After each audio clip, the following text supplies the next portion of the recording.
She had stopped counting the Sundays she walked into that church alone. 3 years. Same wooden pew. Same hollow silence spreading around her like a wound no one wanted to catch. Abigail Carter did not cry anymore. She had run out of tears somewhere between the second winter and the third. She simply sat, hands folded, spine straight, and endured what the town had decided she deserved.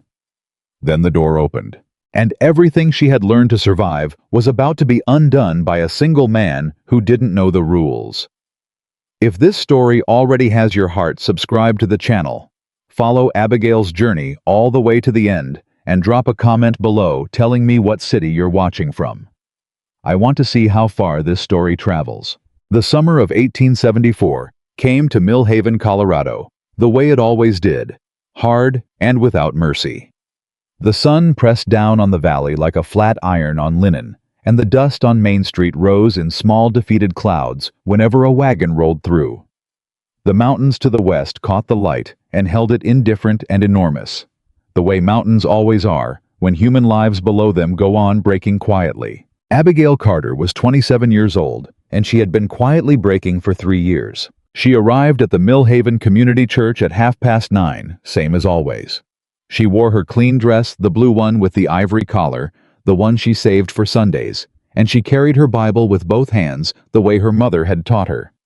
She did not rush. She had learned early that rushing looked like desperation, and desperation gave people permission to pity you, and pity in Millhaven was a poison dressed up as kindness. She pushed open the church door. The bell above had already stopped ringing. Inside, the wooden pews were filling fast, the way they always did on a summer Sunday. The whole town shuffling in from the heat, fanning themselves with their programs calling across the rows to neighbors. The smell of candle wax and pine, and the faint warmth of too many bodies packed into too small a space. It was a smell Abigail had known all her life. Once it had meant belonging. Now it meant something else. She walked to the third pew from the back on the left side. The family already seated in the row. The Holmers. Walter and June and their 3 grown children shifted without a word. Not dramatically. Not cruelly, even if you weren't paying attention. They simply made themselves smaller, tightened their arrangement, left a gap of air on either side of Abigail that was not quite an insult and not quite an accident. It was the specific distance people keep from something they've decided is contagious. Abigail sat down. She opened her Bible to Psalms. She did not look up.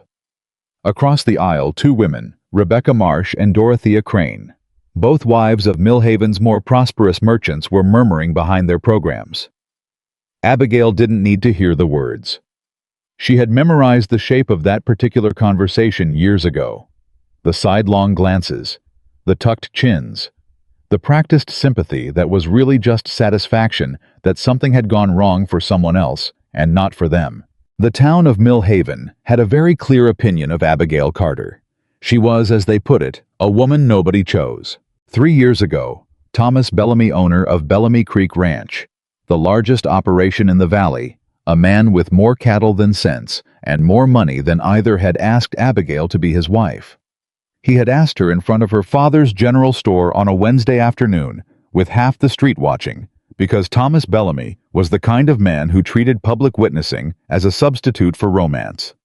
Abigail had said no, not rudely, not cruelly. She had said no the same way she said everything plainly, directly, without performance. Thomas Bellamy did not receive no plainly.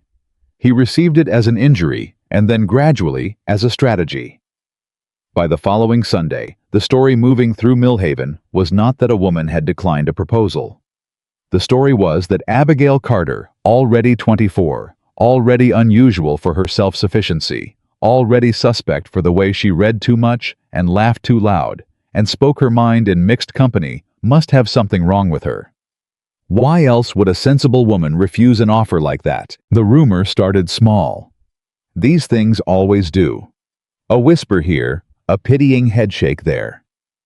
But Millhaven was a small town, and small towns run on story, the way engines run on coal. And by the time the summer turned to fall that year, the story had become fact in the way that repetition eventually becomes fact. Abigail Carter was barren, or unstable, or both. Or there was something else, something unspoken, and therefore worse. Whatever the cause, she was a woman who had refused her best offer and would never see another, and that was the beginning and end of what Millhaven needed to know about her. Her father had died 4 months after that. Her mother had been gone since Abigail was 12. She repaired the cabin on the eastern edge of town herself, growing a kitchen garden, selling dried herbs and preserves to the general store. The new general store owned now by a man named Collins, who tolerated her business because her rosemary and lavender were the finest in the territory, but who would not meet her eyes when he counted out her coins. She did not cry about it. She had for a time, and then she stopped. You can only mourn the same wound for so long before the mourning becomes its own kind of harm. She simply kept going. The church service began. Reverend Aldous stood at the pulpit and opened his mouth to speak, and the door at the back of the church opened. Heads turned the way. Heads always turn at latecomer disruptions. A ripple of mild disapproval moving down the pews. Abigail did not turn. She had learned not to look up at things that wouldn't look back at her. But she heard it. Boots on the wooden floor. Not rushed, not apologetic. Just steady, deliberate, a man who moved at his own pace and did not seem troubled by the idea of a room full of people watching him do it. The boots stopped. There was a pause. Brief, no more than 2 seconds. And then the boots came again, and they came down the center aisle, and they turned at the third pew from the back on the left side, and Caleb Whitaker sat down beside Abigail Carter, right beside her, not at the far end of the pew, not in the gap that the Homers had left with their careful, deniable shift, right beside her, so close that she could feel the heat coming off him. And in July in Colorado, a man who had ridden down from the mountains already carries the sun in his skin, and she could smell wood smoke and leather, and something clean underneath all of that. Abigail went very still. Around her the ripple in the church changed. It wasn't disapproval now. It was something more alive than that. She felt it the way you feel weather before it arrives, a change in pressure, a collective intake of breath. The Homers to Abigail's right exchanged a look over her head. Rebecca Marsh across the aisle stopped whispering. Reverend Aldous, to his credit, kept preaching, though his eyes tracked down the pew for a moment before returning to his notes. Caleb Whitaker did not appear to notice any of it. He settled his hat on his knee, folded his hands, and looked at the pulpit with the same calm attention he might give to checking a fence line or reading weather on the peaks, thorough, unhurried, unprovable in any direction. Abigail kept her eyes on her Bible. She did not read a single word of it. Caleb Whitaker had come to Millhaven for one reason, and it had nothing to do with church. He needed to file a deed correction at the land office, a boundary dispute with a neighboring parcel that his father had left unresolved before he died, and that Caleb had been working to untangle through 3 different county offices for the better part of a year. He planned to file the paperwork, buy supplies, and ride back to Whitaker Mountain Ranch before the afternoon heat peaked. He had arrived on Saturday evening, taken a room at Millhaven's only boarding house, and lain awake for most of the night, listening to the unfamiliar sounds of a town, voices through thin walls, horses in the street, a dog that took its duties very seriously while his body told him it would rather be on a mountain. I was not a man who slept well in other people's spaces. He never had been, even as a boy. His father had said Caleb was built for altitude, that he couldn't breathe right unless there was space between himself and the next human being. His father had not meant it unkindly. It was simply what was true. He went to church on Sunday morning because his mother had raised him to, and because some habits are stronger than the grief that comes after the people who built them are gone. He walked in late. He saw the congregation, the arrangement of bodies, the particular geometry of who sat beside whom, and who sat near whom, and there in the third pew from the back, a woman in a blue dress sitting in a space that was technically surrounded by other people and functionally completely alone. Caleb Whitaker was not a complicated man. He had a gift for reading land, where water ran, where soil held, where a cliff face might give way. He had the same gift, without quite understanding it, for reading people. Not their words, which often lied, but their bodies, which almost never did. What he saw in that pew was a woman who had made herself as small as possible without becoming invisible, and a congregation that was doing nothing to make her feel otherwise. He sat beside her because she was sitting alone. That was the whole of it. After the service, Millhaven emptied onto the front steps the way it always did. Slowly in clusters, the whole town conducting its weekly social arithmetic. Who spoke to whom, who walked home with whose family, who lingered near the door, and who moved quickly to the street. Abigail moved quickly. She always did. She had made it halfway down the steps when she heard his voice the first time, not directed at her. He was behind her speaking to someone else, to three of them, she realized, as she turned half instinctively toward the sound. Walter Homer stood on the top step with his sons flanking him on either side, which was exactly how Walter Homer stood whenever he wanted to make a point without technically making a threat. He was speaking to the man from the pew, to Caleb Whitaker, with the patient, reasonable voice of a man delivering an important public service. "You're new to the valley," Walter was saying, "so I'll just say this once as a courtesy. That woman you sat with this morning, she's got a reputation." Caleb was looking at him with an expression that was not quite interest and not quite patience, more like assessment. "Is that right?" he said. It was not a question. "That's right. Town like this, people talk. You want to get yourself established here, start things off right, you're better served keeping different company." His eldest son nodded as though this were settled. The second son said, "She refused a good man, Thomas Bellamy. Man offers to give a woman his name, and she throws it back in his face. You got to ask yourself why." "Do you?" said Caleb. There was something in the way he said it, quiet, unhurried, like a door that hadn't opened yet, but hadn't been locked either, that made Walter Homer blink. "Son, I'm trying to help you," Walter said. "I appreciate that." Caleb looked at him steadily. "I generally find I get more use out of forming my own opinions." He touched the brim of his hat, a slight civil gesture that meant nothing, and ended everything, stepped around the Homer family, and walked down the church steps. Abigail had stopped moving. She stood on the bottom step and watched him come down, not quite knowing why she hadn't already continued to the road. He noticed her when he reached the last step, and he stopped too, and for a moment they simply looked at each other. How was tall, genuinely tall. Not the exaggerated height of men who stand on pride, but the factual height of someone who had spent a life doing physical work in open country. Broad through the shoulders, a jaw that had seen weather, eyes that were a light clear brown, and looked at her the way the mountains sometimes looked at the valley, not with judgment, just with the settled permanence of a thing that knew what it was. "Morning," he said. "Morning," Abigail said. "Caleb Whitaker." He extended his hand. She shook it. His grip was firm, dry, direct. "Abigail Carter. I know." He said it without apology or explanation, the way you acknowledge a fact. "Heard your name from the land office clerk yesterday. Said you were the one who keeps the herb records for the Collins store." That was not what she had expected him to say. "Yes, I've got a garden situation up at my ranch I could use advice on. North-facing slope. Soil's got some mineral issues. I'm not sure what's growing up there and what should be pulled." He tilted his head slightly. "I'd pay for the consult." Abigail studied him. She was not by nature a suspicious woman. But 3 years in Millhaven had taught her to look for the angle, the thing underneath the thing, the generosity that was really pity, or the conversation that was really an audition. She looked at Caleb Whitaker and searched for the angle. She didn't find one. "I'd have to see the soil," she said finally. "That's fair." He reached into his coat and produced a folded card, plain, no printing, just an address written in a plain, functional hand. Whitaker Mountain Ranch, about 4 miles up the West Ridge Trail. Any Tuesday or Thursday morning would suit. He held out the card. She took it. "All right," she said.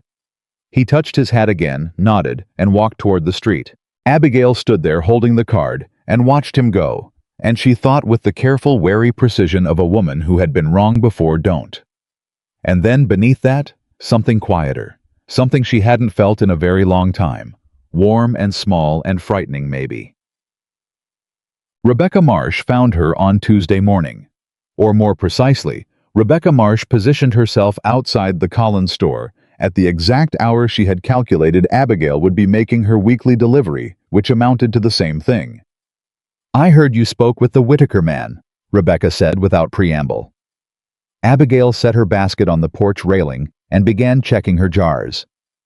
"I speak with a great number of people. He's not from here. He doesn't know the situation." "There's no situation." Abigail.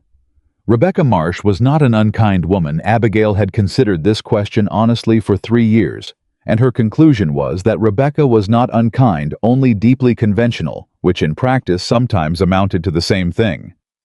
"I'm saying this as someone who remembers you before all of this. You had a good life once. You had standing." "I have standing now," Abigail said. "You have stubbornness. That's different." Rebecca's voice softened. "Thomas wasn't a perfect man, but he was a real offer. A woman in your position." "My position," Abigail said very carefully, "is the same as it has always been. I'm a woman who knows what she will and won't accept, and I decided 3 years ago that I would not accept being purchased. I'll stand by that." Rebecca opened her mouth. "And I'll thank you," Abigail said, "to stop deciding what I know and don't know about my own situation." She picked up her basket. Rebecca Marsh said quietly, "He'll find out what the town thinks of you. They all do." "Then he'll find out," Abigail said. "And then he'll make up his own mind, same as everyone does." She walked inside the store. She rode out to Whitaker Mountain Ranch on a Thursday. It was early morning, and the heat hadn't crested yet, the air still carrying the cool edge that comes off the peaks before the sun finds its full height, and the trail west of town wound through scrub pine and tall grass, and then began to climb steadily until the valley opened below and the mountains closed in above, and the world got quieter in a way that had nothing to do with the absence of sound. She had been to the upper ranches before on herb-gathering trips, but Whitaker Ranch sat higher than most, tucked against the base of a granite ridge where a creek came down in a silver thread and spread into a wider pool before winding south. It was a substantial operation, not flashy, nothing built for show, but solid, maintained, the kind of place that had been worked with consistent intention for more than one generation. Caleb was in the yard when she arrived, talking to 2 of his ranch hands about something involving a stretch of fence on the north pasture. He saw her, said something brief to the men, and came across the yard. "Miss Carter." He touched his hat. "Right on time." "You said Thursday morning." "I did." There was the faint beginning of something that might in a different man have become a smile. "Come on, I'll show you the slope." He walked her along the east side of the main house and up a gentle rise toward the north-facing pitch he'd mentioned, and as they walked, he explained what he'd observed: the clay-heavy patches, the places where nothing seemed to take hold, a particular strip where even the native grasses were sparse and yellowing. He spoke about it the way Abigail spoke about plants, matter-of-factly, without embellishment, as someone reporting what they'd actually seen, rather than constructing a case. She listened. She crouched down at the edge of the problem strip and dug her fingers into the soil, dark at the surface, gray underneath, cold and dense. "Iron poor," she said. "And the drainage is wrong. Too much clay retention, the roots drown." She sat back on her heels and looked at the slope. "You're getting runoff from the rock face. It's washing the organic layer away faster than anything can establish." "Can it be fixed?" "Most things can." She stood, brushed her palms against her skirt. "You'd want to break the clay layer in sections, work some compost in, or if you've got manure from the horses to spare. Then plant yarrow along the upper edge. It'll hold the bank and actually improve the soil underneath. Give it a season." Howe was listening to her with the same quality of attention he gave to everything complete, undemonstrative, actually there. No part of him was waiting for her to finish so he could say something. "What would the yarrow run me?" he asked. "I can supply the seed. $2 for a summer's worth of the slope." "Fair." He nodded. "I'll add another $1 if you're willing to come back in 6 weeks and tell me whether I've done it wrong." "That's generous." "That's practical. I'd rather pay for the right answer than save the $1 and kill the slope a second time." Abigail looked at him. Something in the directness of it, the plainness, no performance, no social theater. Just, here is the problem. Here is what you're worth for solving it. Here is what I want. Made her chest do something she hadn't expected. "All right," she said. 6 weeks. He walked her back to her horse. At the edge of the yard, one of his ranch hands, a young man of about 19, with the look of someone who hadn't been out of his home county long, came over to take her horse's bridle, and Caleb said to him, "Hail, Miss Carter consulted on the north slope. When she comes again, see her in." "Yes, sir," the boy said, and looked at Abigail with open curiosity, and none of the layered avoidance she had grown used to in town. She gathered her reins. "Mr. Whitaker." "Caleb," he said. She paused. "Caleb," she said. "The town will say things about me, about anyone who does business with me. I want you to know that in case it affects your decision." He looked at her steadily. "Miss Carter, I've been running a mountain ranch for 9 years with no help except what I hire and what I build. I've survived 2 droughts a predator year that cost me 40 head, and a lawyer from Denver who tried to steal 3 acres of my property through a survey error. I don't scare easy." "I'm not trying to scare you. I'm trying to be honest." "I know." He held her gaze. "That's why I asked you out here." She rode back down the mountain in the July heat, and didn't look back, and didn't permit herself to feel anything in particular about the way he had said that. She failed at the second part. Thomas Bellamy came to her cabin on the following Saturday. She had not seen him face to face in 2 years. They had managed in the particular geometry of small towns to arrange their paths so they did not intersect a tacit agreement that suited both of them, and that the town she suspected found slightly disappointing. A visible confrontation would have been more satisfying than an invisible one. He came on horseback alone, and she heard him coming up the lane while she was in the garden, and she straightened and waited for him to reach the fence. He was still a handsome man. She had never disputed that. Broad, clean-shaven, the kind of physical presence that made rooms feel oriented around him, which he knew and had always known and had relied on in the same automatic way a person relies on a leg or an arm, without thinking, without gratitude. "Abigail," he said. "Thomas." She didn't move toward the gate. "You've been up at Whitaker's ranch." "I have. I consulted on his north slope." "His north slope." Thomas repeated it with a particular inflection, not quite mocking, not quite not. "Word's getting around. Word in Millhaven gets around about everything. That's not news." He leaned on his saddle horn, and his horse shifted beneath him, and he looked at her the way he sometimes had 3 years ago before she'd said no. A look that was assessment and wanting, and a kind of baffled resentment at the fact that he could want something so much that still wouldn't comply. "I'm just saying. You need to be careful. Man like Whitaker, he's not valley. He's mountain. He comes to town for supplies and disappears for months. That's not a life for a woman." "Thomas." She kept her voice level. "I did a gardening consult. We're not eloping. You know what I mean. I know what you think you mean. You think you're looking out for me." She looked at him steadily. "You're looking out for yourself. There's a difference."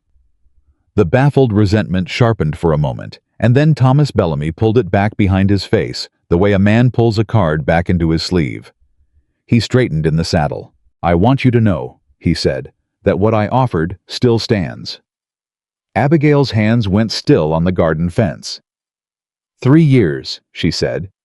"And you still believe I'll come around?" "People come around." "I have come around," she said. 3 years of coming around, and I find myself in exactly the same place I started, standing in my own garden, clear about what I want, not interested in being Mrs. Thomas Bellamy. The silence between them was brief and solid. "You're going to end up alone," he said. Not cruelly, flatly, the way you state a mathematical outcome. "Maybe," Abigail said. "But alone is better than resentful. Good day, Thomas." She went back to her weeding. He rode away. She didn't watch him go. She counted seedlings instead, and she kept her hand steady, and she waited until the sound of his horse was gone before she sat back in the dirt and pressed her palms flat on the warm earth and let herself breathe. Alone is better than resentful. She had been saying it for 3 years. She still believed it. But for the first time in a long time, the word alone had caught in her throat on the way out, and she didn't entirely know what to do with that.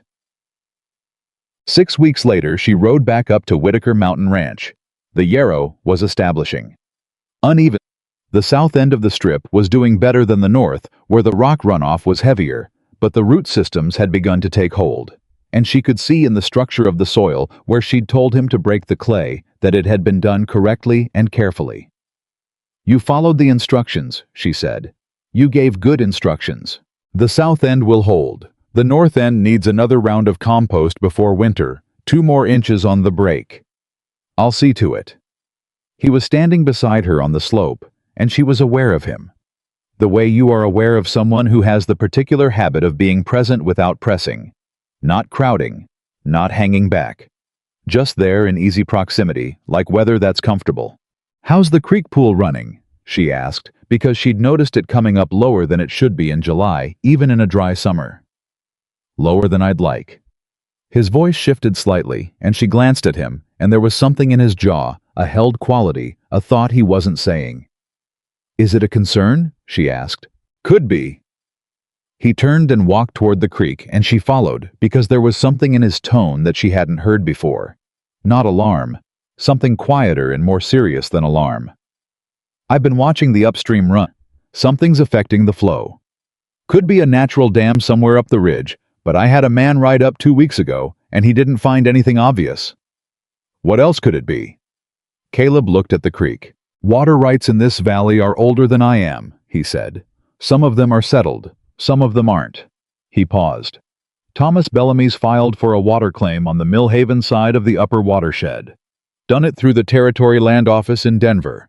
I've got no proof it's affecting my run, but the timing." He stopped. Abigail looked at the water moving over its stones, lower and thinner than it should be, and she thought about Thomas Bellamy on his horse saying, "You're going to end up alone," and something cold moved through her that had nothing to do with the altitude. "Who filed it?" she asked. "His land agent, man named Crane, Dorothea Crane's brother." Abigail went still. Harold Crane. She knew that name.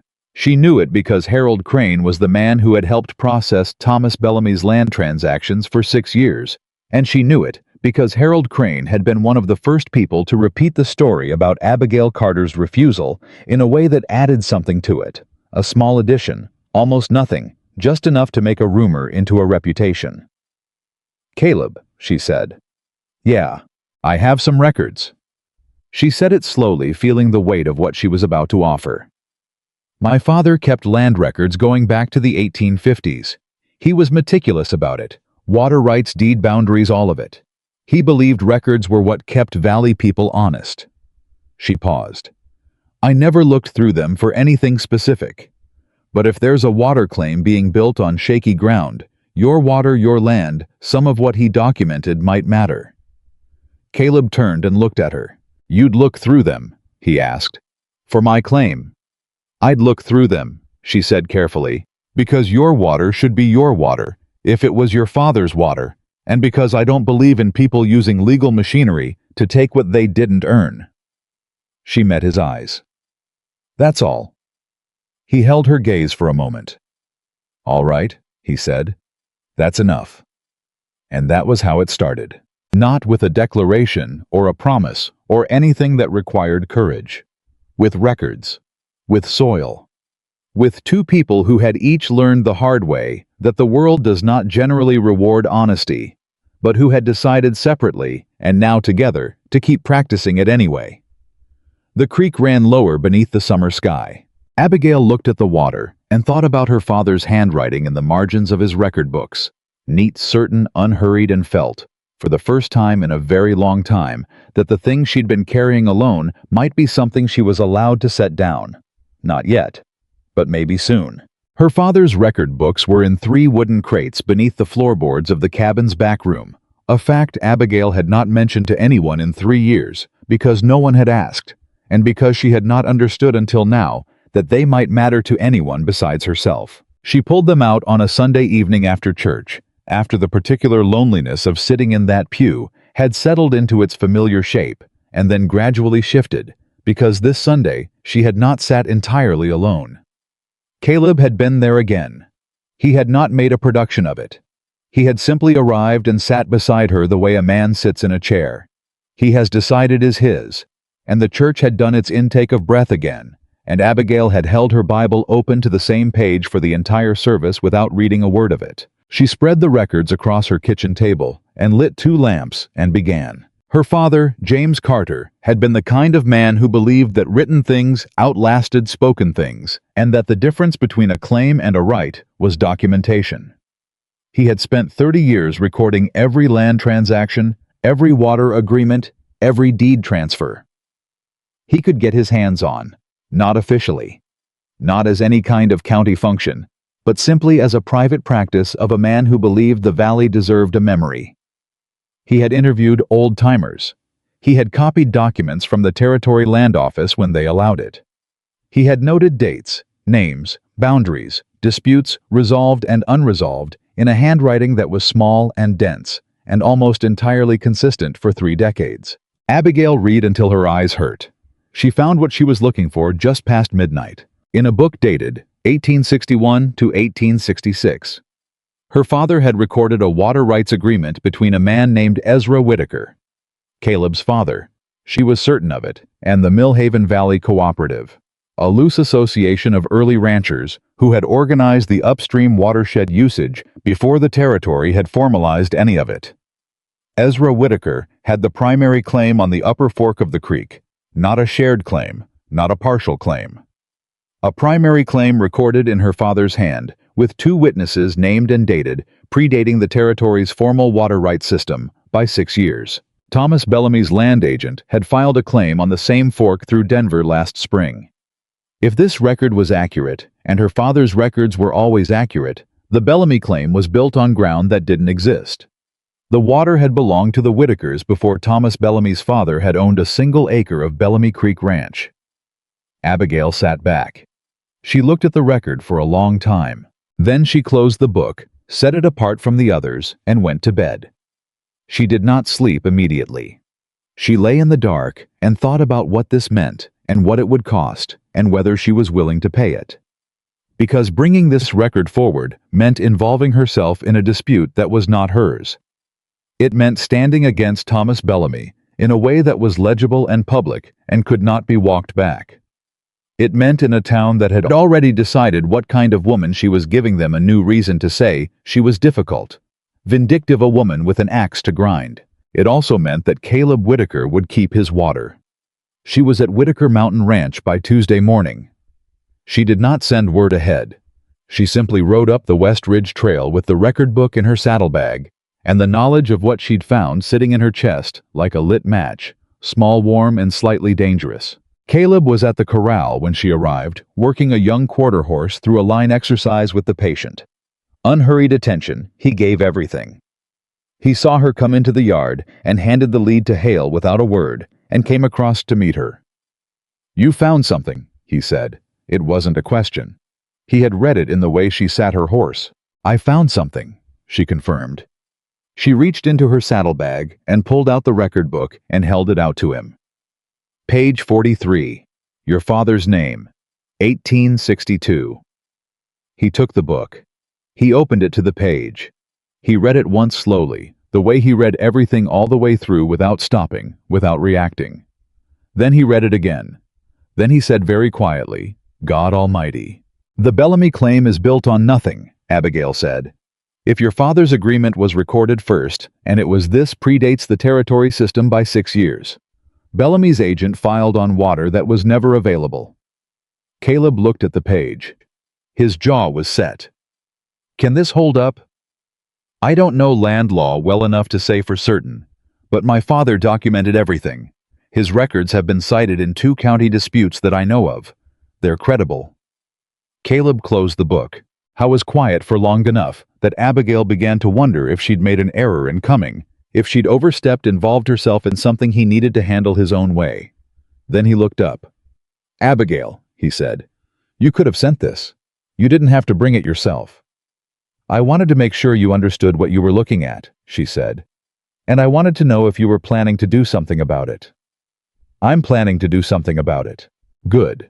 She straightened in her saddle. "Because if you don't, he'll take your upper pasture water by winter, and you'll lose 1/3 of your herd by spring. I've watched it happen to other operations." He looked at her steadily. "When have you watched it happen?" "My father watched it happen. He told me about it." She paused. He used to say the most dangerous man in any valley isn't the one who takes your cattle. It's the one who takes your water and then acts like he did you a favor. Something crossed Caleb's face. Quick, not quite a smile, not quite grief. My father used to say something like that too. Then they both knew the same truth. He held the record book up slightly. I need to take this to a lawyer in Denver. There's a man, Harlan Price, I've used him before on the deed survey issue. He'll know what this is worth. That's the right move. It'll take 2-3 weeks to get there and back. He paused. While I'm gone, the ranch hands will be here, but I usually handle the accounts and the store orders myself. I don't suppose... He stopped. Abigail watched him work out how to ask for what he needed. You don't suppose I'd be willing to manage the household accounts while you're in Denver, she said. I was going to offer to pay you. You were going to offer to pay me after you asked me, she said. Ask me first. A beat. Then, would you be willing to manage the household accounts while I'm in Denver? Miss Carter, I'd pay you the same rate as a qualified bookkeeper. Abigail, she said. He blinked. You said Caleb, she said. So I'm Abigail. He was quiet for a moment. Then, would you be willing, Abigail? She took a breath. Yes, she said. I would. She started the following Monday. It was not what Millhaven expected, and Millhaven made sure she knew it expected something else. Rebecca Marsh stopped her at the Collins store on Wednesday and asked with the careful concern of a woman who had rehearsed the question whether Abigail understood what people were saying. Abigail said she supposed they were saying she had found honest employment with a reputable ranch. Rebecca said that was not precisely what they were saying. Abigail said she was sorry to hear it and bought her salt and left. Dorothea Crane, Harold Crane's sister, Thomas Bellamy's social ally. A woman Abigail had once genuinely liked, before 3 years of careful distance had worn that liking to something thinner and more cautious. Crossed to the other side of Main Street when she saw Abigail coming. Abigail watched her go and felt, rather than the old hurt, a tiredness. Not despair. Just tiredness, the way you feel toward a thing that has been the same wrong thing for a very long time. At the ranch it was different. The ranch hands, there were 4 of them. Hale, who was 19 and curious about everything. Tom Birch, who was 40 and said almost nothing but worked like 2 men. A pair of brothers named Oscar and Will Pratt, who were pleasant and somewhat chaotic and made up for their disorganization with genuine effort. They received her the way Caleb had told them to, which was to say, they received her without drama or qualification. She was the woman managing the accounts. She knew what she was doing. That was sufficient. On her 3rd day, Hale asked her over the lunch she had begun to put together from the ranch kitchen's supplies, because the alternative was cold bread and canned beans. Whether she had always known about plants. Since I was small, she said. My mother taught me. She believed every woman should know what the land could provide. My mother believed every woman should know how to embroider, Hale said. That's been less useful. She laughed. It surprised her, not the laugh itself, but the ease of it, the way it came up without effort, the way it felt in her chest like a window opening. Tom Birch, without looking up from his plate, said, Boy, that's the first funny thing you've said in 6 months. Hale looked wounded.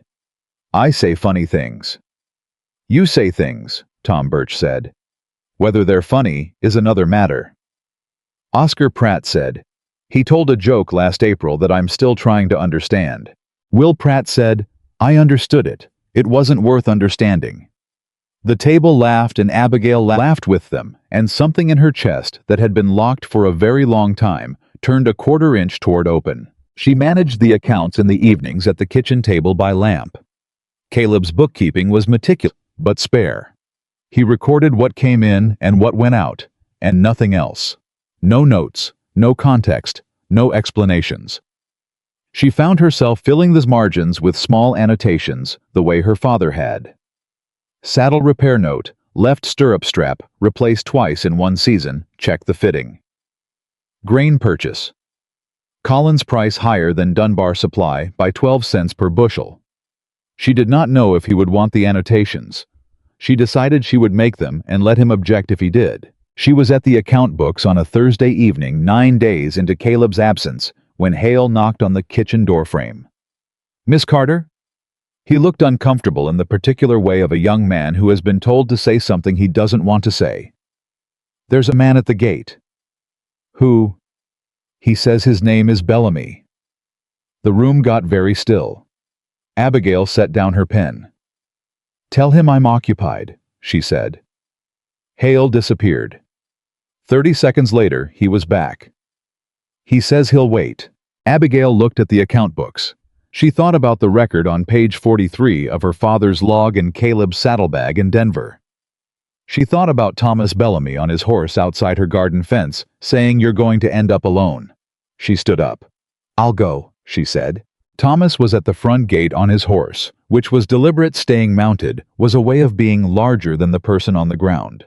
And Thomas Bellamy understood these kinds of calculations, even if he wouldn't have called them that. He looked at her when she came out of the house, and his expression did a complicated thing that she had enough experience to read. Surprise quickly covered assessment. And underneath both of those, the particular frustration of a man confronted with a situation he had not managed to prevent. "Didn't expect to find you here," he said. "Mr. Whitaker needed the accounts managed while he's in Denver," she said. "I'm qualified." "I know you're qualified." He looked past her at the house. "Where is he?" "Denver." "Denver." He repeated it the way he'd repeated North Slope, the inflection that wasn't quite mockery, but carried it in solution. "And he left you here running his operation." "He left me managing his accounts. The hands run the operation." Thomas looked at her for a long moment. "Abigail, I came to say something, and I'd like you to hear it." "I'm listening." "Whatever records you found, and I know you found something because Whitaker rode to Denver with more purpose than a man goes to Denver for supplies. It won't be enough. I've got Harold's filing. I've got the territory seal. You think a handwritten ledger from a dead man beats that?" The breath in Abigail's chest went flat and cold. "My father was not a dishonest man," she said. "I'm not calling him dishonest. I'm calling him dead, and his records are 30 years old, and the men who witnessed them are dead too." Thomas leaned on his saddle horn. "I'm telling you this because I'm trying to give you a way out of this before it goes somewhere you can't come back from. You're already standing on thin ice in this town, Abigail. If you push this forward and it doesn't hold, then it doesn't hold," she said. "And I'll live with that." "You'll live with it alone," he said. "Same as you've been doing." "Thomas." Her voice was steady and cold and very clear. "Get off this property." His jaw tightened. "Abigail, you are standing on Caleb Whitaker's land without his permission," she said. "I am asking you to leave.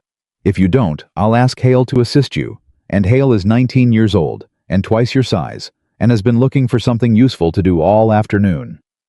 A pause. Thomas gathered his reins. "This isn't over." "No," she said. "I don't expect it is." He rode away. She stood at the gate until she couldn't hear his horse anymore, and then she went back inside and sat down at the account books, and she picked up her pen, and her hand shook for exactly 3 seconds before she pressed it flat on the table and made it stop. She went back to the annotations. Caleb came back from Denver on a Friday 12 days after he'd left. She heard the horse in the yard and came to the kitchen door, and he was already dismounting, and he looked the way a man looks after 12 days of hard riding and hard thinking, worn down to the essential, the unnecessary stripped off him, the core of him visible in a way it sometimes wasn't. He came into the kitchen without ceremony, and she put coffee on without asking, and he sat down at the table and put both hands flat on it and said, "Harlan Price says the record is sound."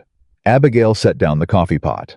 "He says your father's documentation qualifies as primary evidence under territory precedent.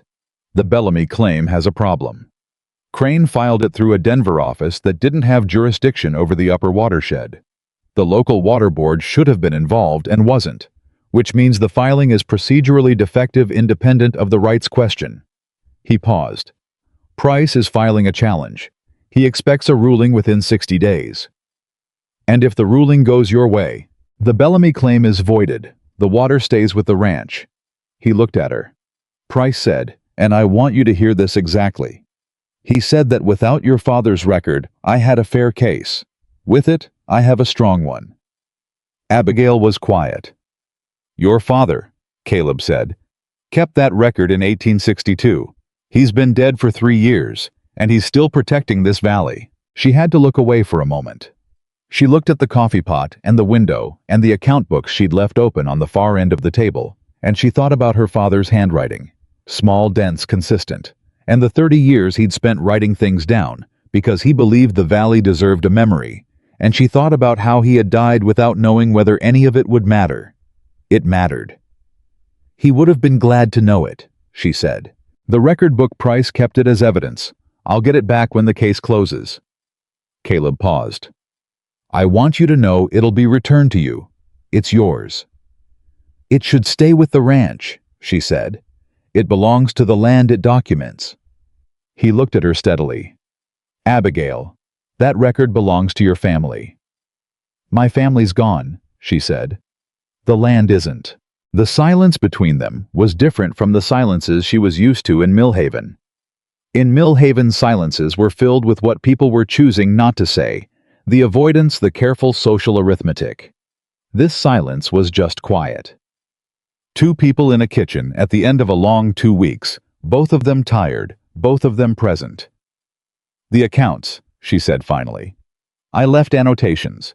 If you don't want them, I saw. He'd glanced at the books when he sat down. The stirrup note, that's the 3rd time. I've been meaning to look at the fitting. The grain pricing is worth attention too. Collins is running 12 cents over Dunbar for the same quality. I'll talk to Collins. He won't like it. He'll like losing the contract less. He wrapped both hands around the coffee cup she'd put in front of him. You're good at this. At accounts, at seeing what's there. He said it simply without elaboration, the way he said everything. Not what people expect to be there, what's actually there. Abigail sat down across from him.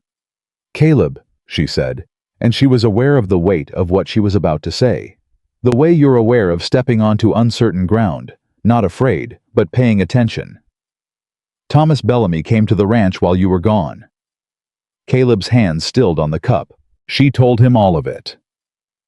Everything Thomas had said word for word, as accurately as she could reconstruct it. She did not soften any of it, and she did not editorialize. She just reported it the way her father had reported land records, plainly, completely, because the truth was more useful than the version of it that protected feelings. When she finished, Caleb was quiet for a long moment. Then he said, He came to my property without my permission and told you that you were standing on thin ice. Yes. And that a dead man's record wouldn't hold. Essentially. Caleb set down his coffee cup. He did it with the careful precision of a man who is managing something under the surface and is experienced at managing it. Did he touch anything? Any of the hands? No. He stayed at the gate. He was on horseback. She paused. Hale was behind me the entire time. He was very ready to be useful. Something in Caleb's jaw loosened slightly. Good kid. He is. I'm going to speak with Bellamy, Caleb said. Directly, man to man. Not about the water claim. Price handles that now. About coming onto my property and speaking to you the way he did. Caleb. She held his gaze. I handled it. I know you did. He met her eyes. I'm not doing it because you couldn't. I'm doing it because he needs to understand what the boundaries are. Abigail was quiet. He believes, Caleb said, that because you refused him, he still has some kind of standing with you, some kind of authority over your decisions. His voice was steady and even and completely unemotional, which somehow made it more serious than anger would have. He doesn't. She didn't know what to do with that, so she didn't do anything. She just held it the way you hold something unexpectedly warm on a cold day, carefully because you're not used to it. All right, she said. All right, he said. The Millhaven Harvest Social fell on the last Saturday of August. It was the valley's major summer gathering tables in the central square. Music, children underfoot.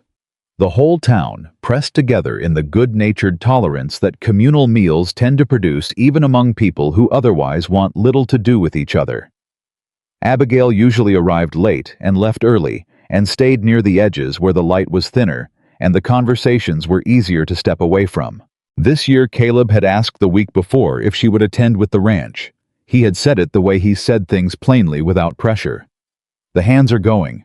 I was thinking the ranch should go together. It'd be good for morale. I'd like it if you came." She had said yes before she'd thought about it carefully enough to hesitate. And then she'd thought about it carefully for the subsequent 6 days and arrived at the same answer. She wore the blue dress, the same one she wore to church. The only good dress she owned, the ivory collar that her mother had once told her made her look like herself.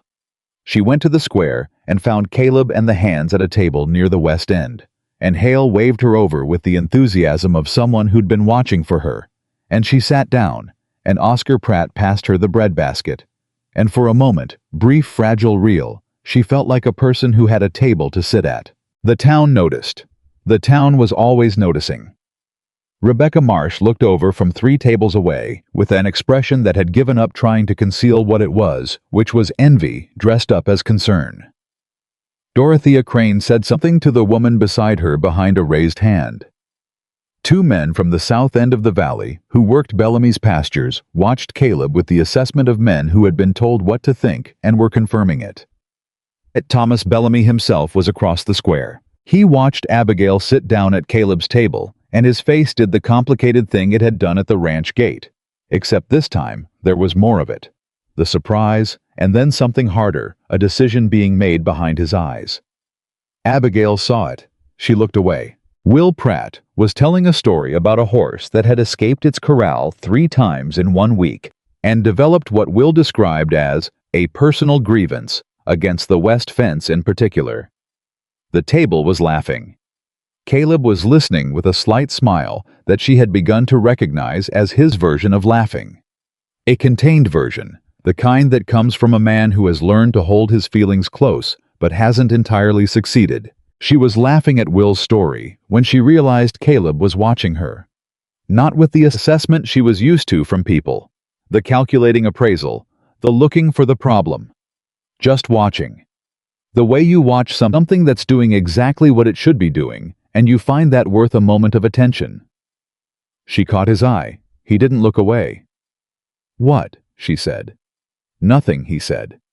"It's good to hear you laugh." She didn't know what to say to that. So she looked back at Will, who had reached the part of the story involving a bucket and a very undignified outcome, and the table erupted again, and she let the sound of it fill up the places in her that had been quiet for too long. It was later in the evening. The music had started, the fiddle and the guitar carrying across the square in the way. Summer music does the sound bigger than the instruments, because the night makes everything echo differently. When Thomas Bellamy came to their table, he came the way he always came into situations. He'd already decided the outcome of straight, in no hesitation, no acknowledgement that anything might resist him.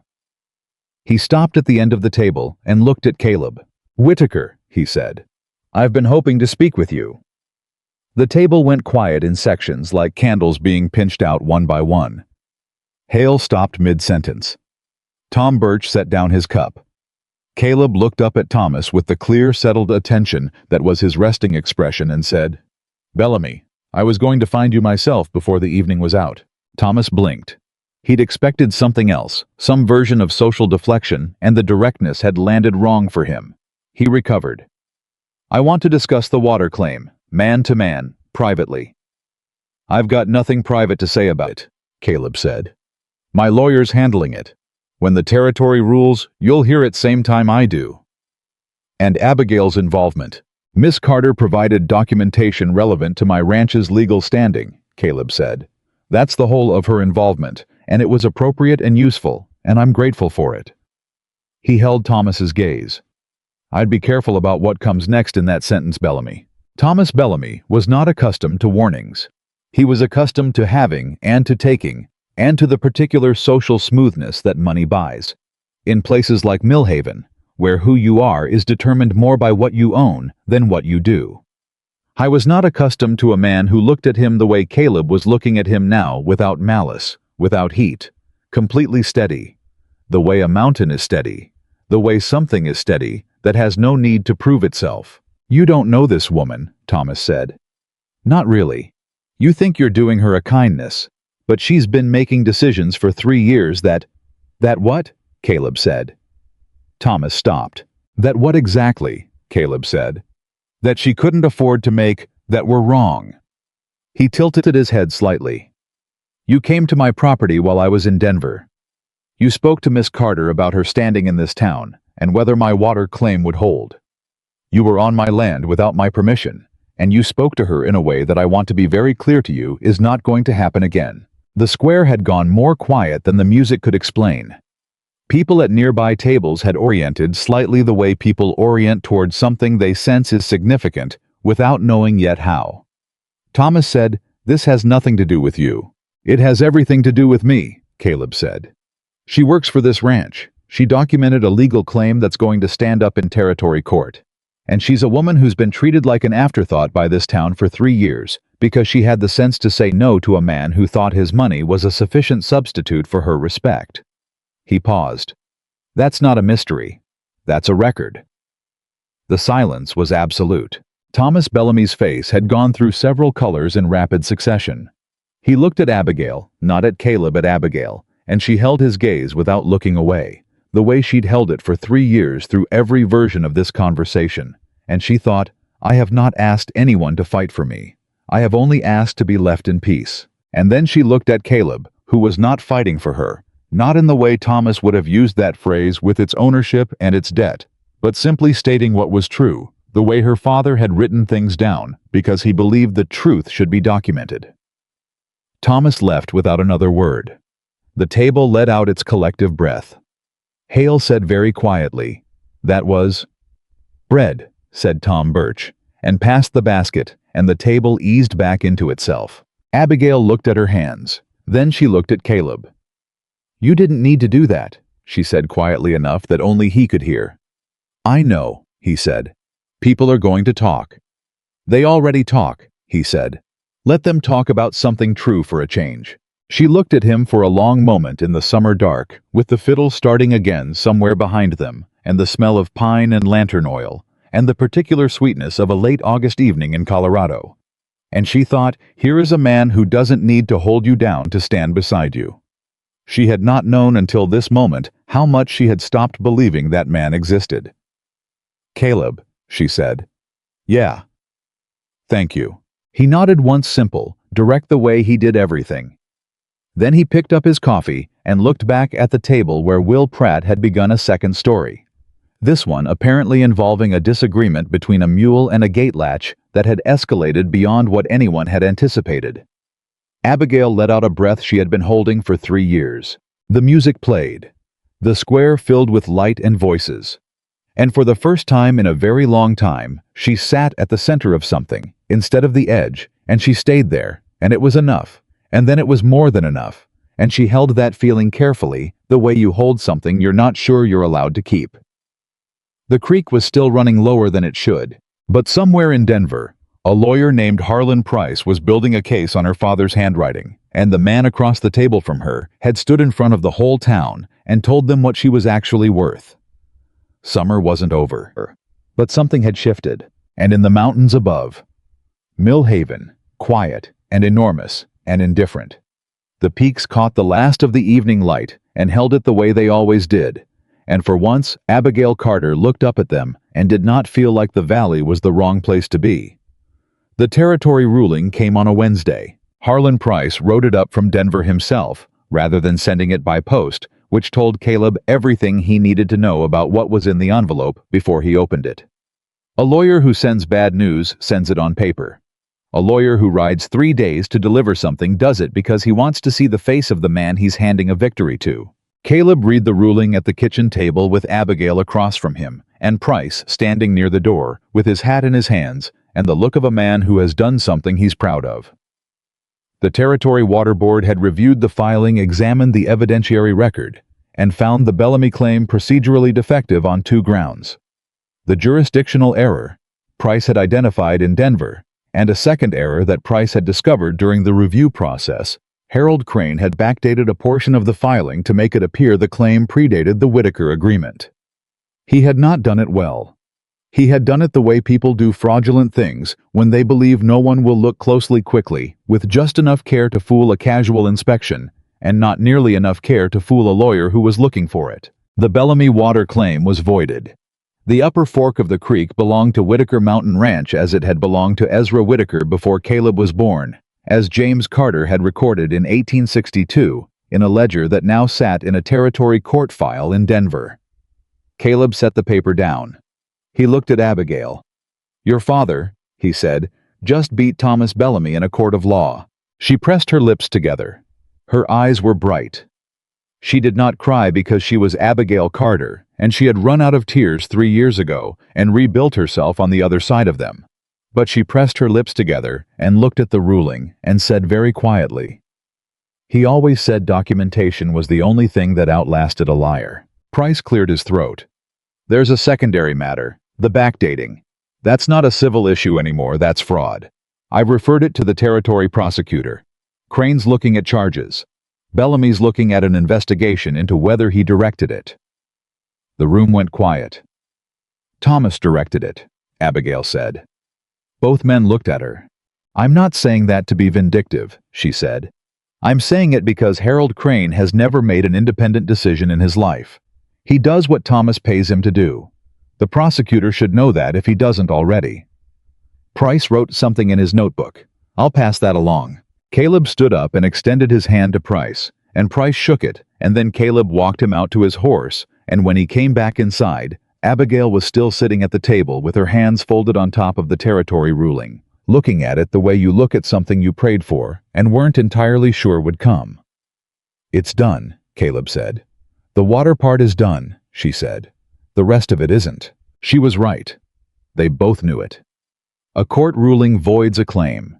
It doesn't void a reputation. And in Millhaven, where Thomas Bellamy had spent 3 years building the story of Abigail Carter. 1. Careful whisper at a time.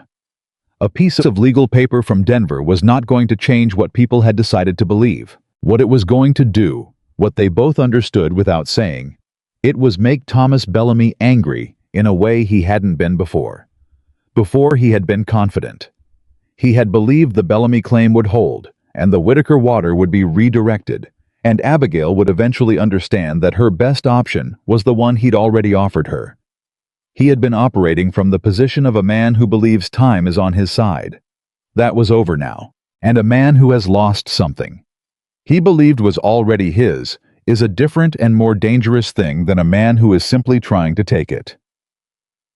It started small. These things always do. By Thursday, the word in Millhaven was that Abigail Carter had manipulated Caleb Whitaker's legal case using her father's forged records.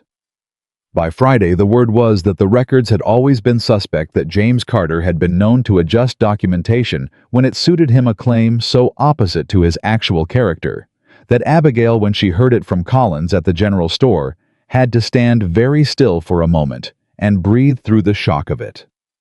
By Saturday, she heard from Hale, who'd been in town for supplies and had kept his ears open, the way young men do when they're loyal, that Thomas Bellamy had been speaking at the South End Saloon for 2 evenings in a row about how Caleb Whitaker had been taken in by a woman with a history of making trouble. She did not tell Caleb immediately. She needed to sit with it first. She rode back to her cabin on Saturday afternoon, and she sat in her kitchen, and she thought about what Thomas was doing and whether it would work, and the honest answer, the answer that sat in her chest like a stone she hadn't asked for, was that it might. Not with everyone, but with enough people. Because Millhaven had already decided what kind of woman she was, and confirmation was so much easier to accept than revision. She told Caleb on Sunday after church. He listened to all of it without interrupting, which was his way, and when she finished he was quiet for a moment, and then he said, "He can say what he wants about me. I'm less concerned about that." "He's saying it about my father," she said. "My father who has been dead for 3 years and cannot defend himself." The quality of Caleb's silence changed. "James Carter's records are in a territory court file," he said, "authenticated by a lawyer and reviewed by a water board. If Bellamy wants to call them forged, he's calling the territory of Colorado forged." He doesn't care about the territory ruling, Abigail said. He cares about what people in this town believe. Those are two different things. Caleb looked at her. What do you want to do? It was the right question. It was, she realized, always the question he asked. Not what should we do? Not, here's what I'll handle, but what do you want to do? As though her answer mattered more than the obvious next move, as though she were the one who got to decide the shape of her own situation. I want to go to the town meeting on Tuesday, she said. The monthly one. I want to stand up and say what my father's records actually were and what the territory found, publicly, on the record. They'll push back, he said. I know. Some of them won't believe you regardless. I know that. He nodded slowly. I'll be there. Caleb. She looked at him steadily. You don't have to put yourself in the middle of this. I know I don't have to, he said. I'm choosing to. There's a difference. The Tuesday meeting drew more people than it had in 2 years. That itself told the story. Word had moved through Millhaven the way it always moved, quick and warm as fever. And by the time Abigail and Caleb walked through the meeting hall door on Tuesday evening, every chair was taken and men were standing 3 deep against the back wall. She felt the room turn toward them when they entered, a physical thing, the collective weight of attention shifting, and she kept walking and found 2 chairs near the front and sat down and looked straight ahead. Mayor Aldous, the same. Reverend Aldous, who preached on Sundays, who wore the additional hat of Millhaven's elected mayor, with the slightly distracted air of a man who has been given 2 jobs and would have preferred one, called the meeting to order with the firm handbell that always seemed too small for the room. He worked through the regular items with the efficiency of someone who wanted to get to the real business and didn't want to appear to want to get there. Thomas Bellamy was in the 3rd row. He did not look at Abigail. He sat with Harold Crane on one side and 2 of his pasture managers on the other, and he had the still-arranged quality of a man who has prepared for this. When the regular business was done, Mayor Aldous cleared his throat. There's been a considerable discussion this week about the territory water ruling and some associated questions about documentation. I've been asked to open the floor. He looked at the room over his spectacles. I'd ask that people keep the conversation civil. Abigail stood up before anyone else could. The room went quiet. My name is Abigail Carter, she said, because she had decided she would say it first, her own name, rather than let it be used by someone else.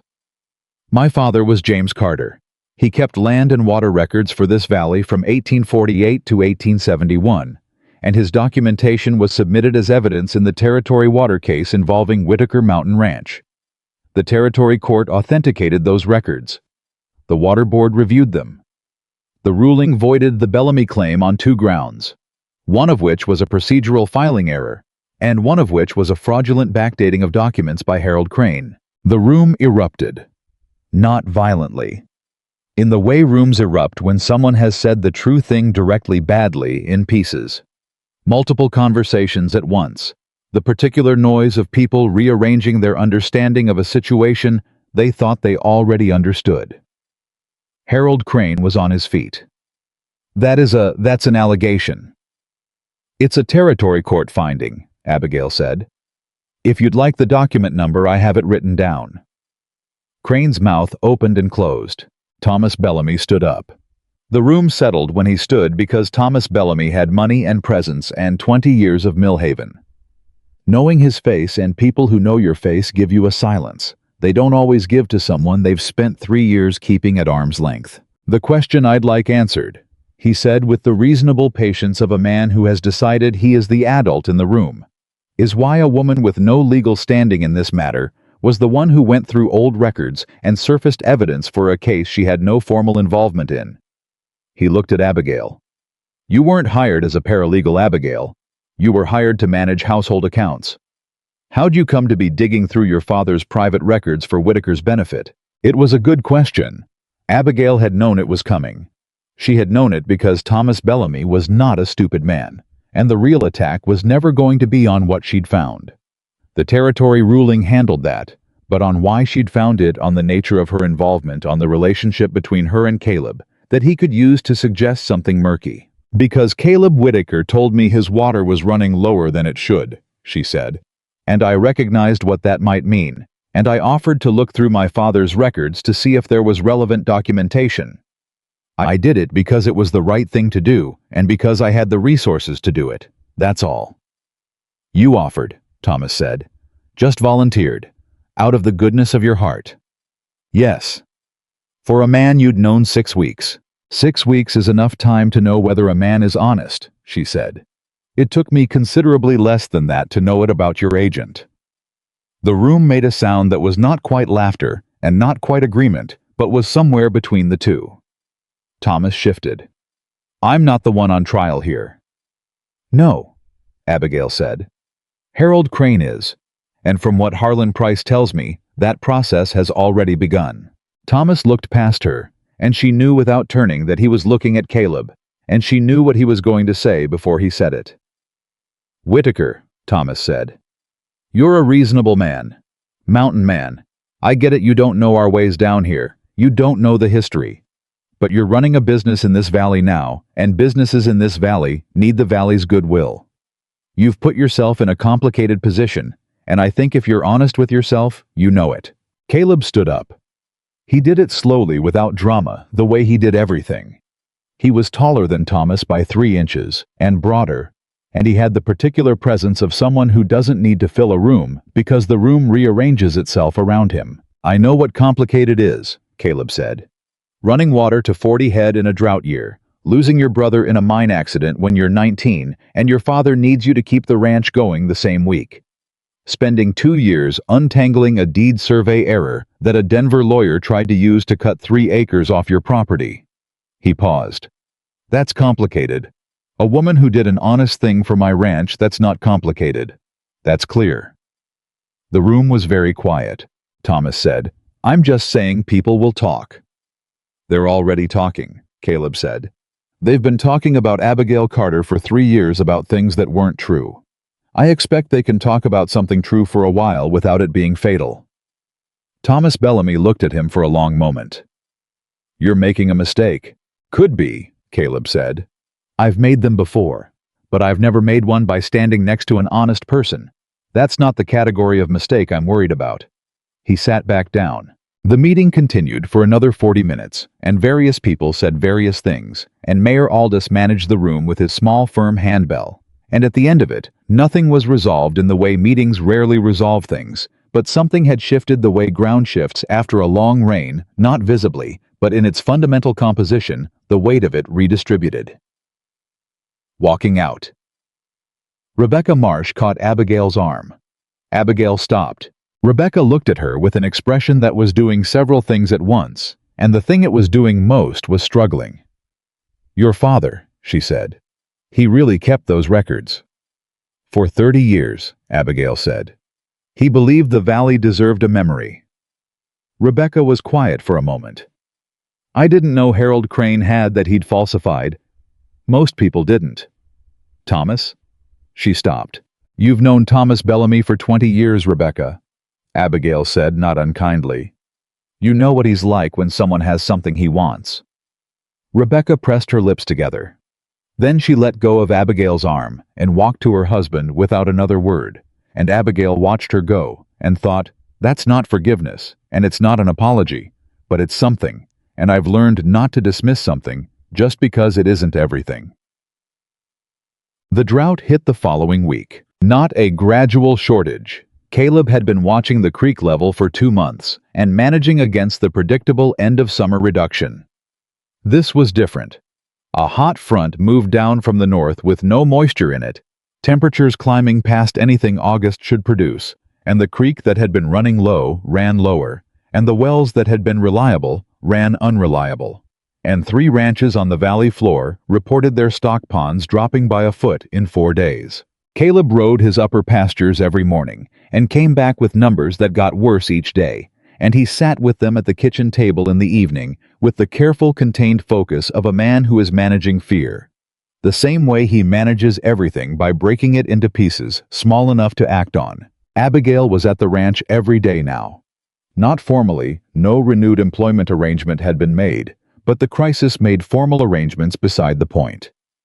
She came because she knew plants, and plants knew water, and the native grasses on the north slope that she'd planted with yarrow were showing her things about the moisture movement in the soil that Caleb's well counts didn't fully capture. On the fourth day of the heat front, she found it. She was walking the upper edge of the north slope, checking the yarrow's root penetration, when she noticed the way the soil was behaving 200 yards further up the ridge damp in a pattern that shouldn't exist, given the current moisture levels a dark seep showing through the rock clay in a diagonal line. She knelt down and dug with her hands. The soil was wet 6 inches below the surface. She sat back and thought. She thought about her father's records about the sections she hadn't used for the water case, the sections that were older. The records from the 1850s, before Ezra Whitaker had filed his agreement. She thought about what her father had written in a margin in the 1857 volume, in the small, neat hand she had memorized without meaning to: Upper Granite Shelf, Historical Spring Activity, Rerouted by Rockfall, 1849, Origin Unclear. She stood up. She went back to the house and found the 1857 record book she'd brought the crates to the ranch during the legal case and hadn't moved them back, and she opened it to the section on the Upper Ridge geography, and she read every entry her father had written about the water movement on the Whitaker land. And there it was. In a spring survey her father had conducted in 1858, at Ezra Whitaker's request, James Carter had documented a secondary water source on the Upper Granite Shelf, a natural spring that had been blocked by a rockfall 9 years earlier. He had noted its probable location and written in the margin in a different ink as though added later. E. Whitaker believes clearing feasible. Did not pursue. Expense and access. Ezra Whitaker had known there was a second spring. He hadn't been able to afford to clear it, and the knowledge had sat in her father's record book for 16 years. She ran to find Caleb. He was at the corral with Tom Birch, and she came across the yard faster than she usually moved, and something in the way she was moving made Caleb hand the lead to Tom immediately and come to meet her. "What?" he said. She held out the record book. She had it open to the 1858 survey. "Read the margin note." He read it. He read it again. He looked up. "My father knew there was a second spring. He knew there might be one. He didn't clear the rockfall because he couldn't afford it." She pointed up toward the ridge. "I found a seep on the upper slope this morning. Damp soil in a pattern that doesn't match the surface water. It's in exactly the location your father noted." Caleb was very still. "If that spring is still active," she said, "and if the rockfall can be cleared, Caleb, you'd have a second water source on the upper pasture, independent of the creek, independent of anything Bellamy could ever touch." He looked at her. He looked at the record book. He looked up at the ridge. "How confident are you?" he said. "Confident enough to go up and look," she said. "Not confident enough to promise anything. But my father was careful, and the seep is real, and the location matches." "When?" "Tomorrow morning, early before the heat." "I'll come with you." I was counting on it. They rode up the ridge before dawn. Caleb and Abigail and Tom Birch, who Caleb brought because Tom had spent his 20s in mining country and knew rock formation the way Abigail knew soil. The seep was where Abigail had marked it. Tom crouched beside it for a long time without speaking, pressing his fingers into the clay, moving 3 feet left, 3 feet right, reading the rock face above with the particular attention of a man who has spent years learning what formations mean. Then he stood up and said, "There's water behind that face." Caleb said, "Can we get to it?" "Not easy, not impossible." Tom turned and looked at the rockfall blocking the upper shelf, a substantial pile, but old settled the edges worn smooth by 16 summers. "You'd need a week of serious work, maybe 10 days. Crowbars and a mule for the heavy pieces." "What are the odds it's what the survey suggests?" Caleb asked. Tom was quiet for a moment. "Rock holds water in this formation. The granite shelf is a natural basin. If it was running before the fall, it's likely still running." He paused. "I'd say 6 in 10. Better odds than most things." Caleb looked at Abigail. "Your father wrote this in 1858, he said. "He did. And it's been sitting in your cabin under a floorboard for 16 years. "Under 3 floorboards," she said. "He was careful about where he stored things. Something crossed Caleb's face. Complex, layered, a man looking at a thing that is more than one thing at once, practical, significant, and something softer underneath both of those. Your father might save this ranch. My father's records, she said carefully. That's not the same as my father. No, Caleb said.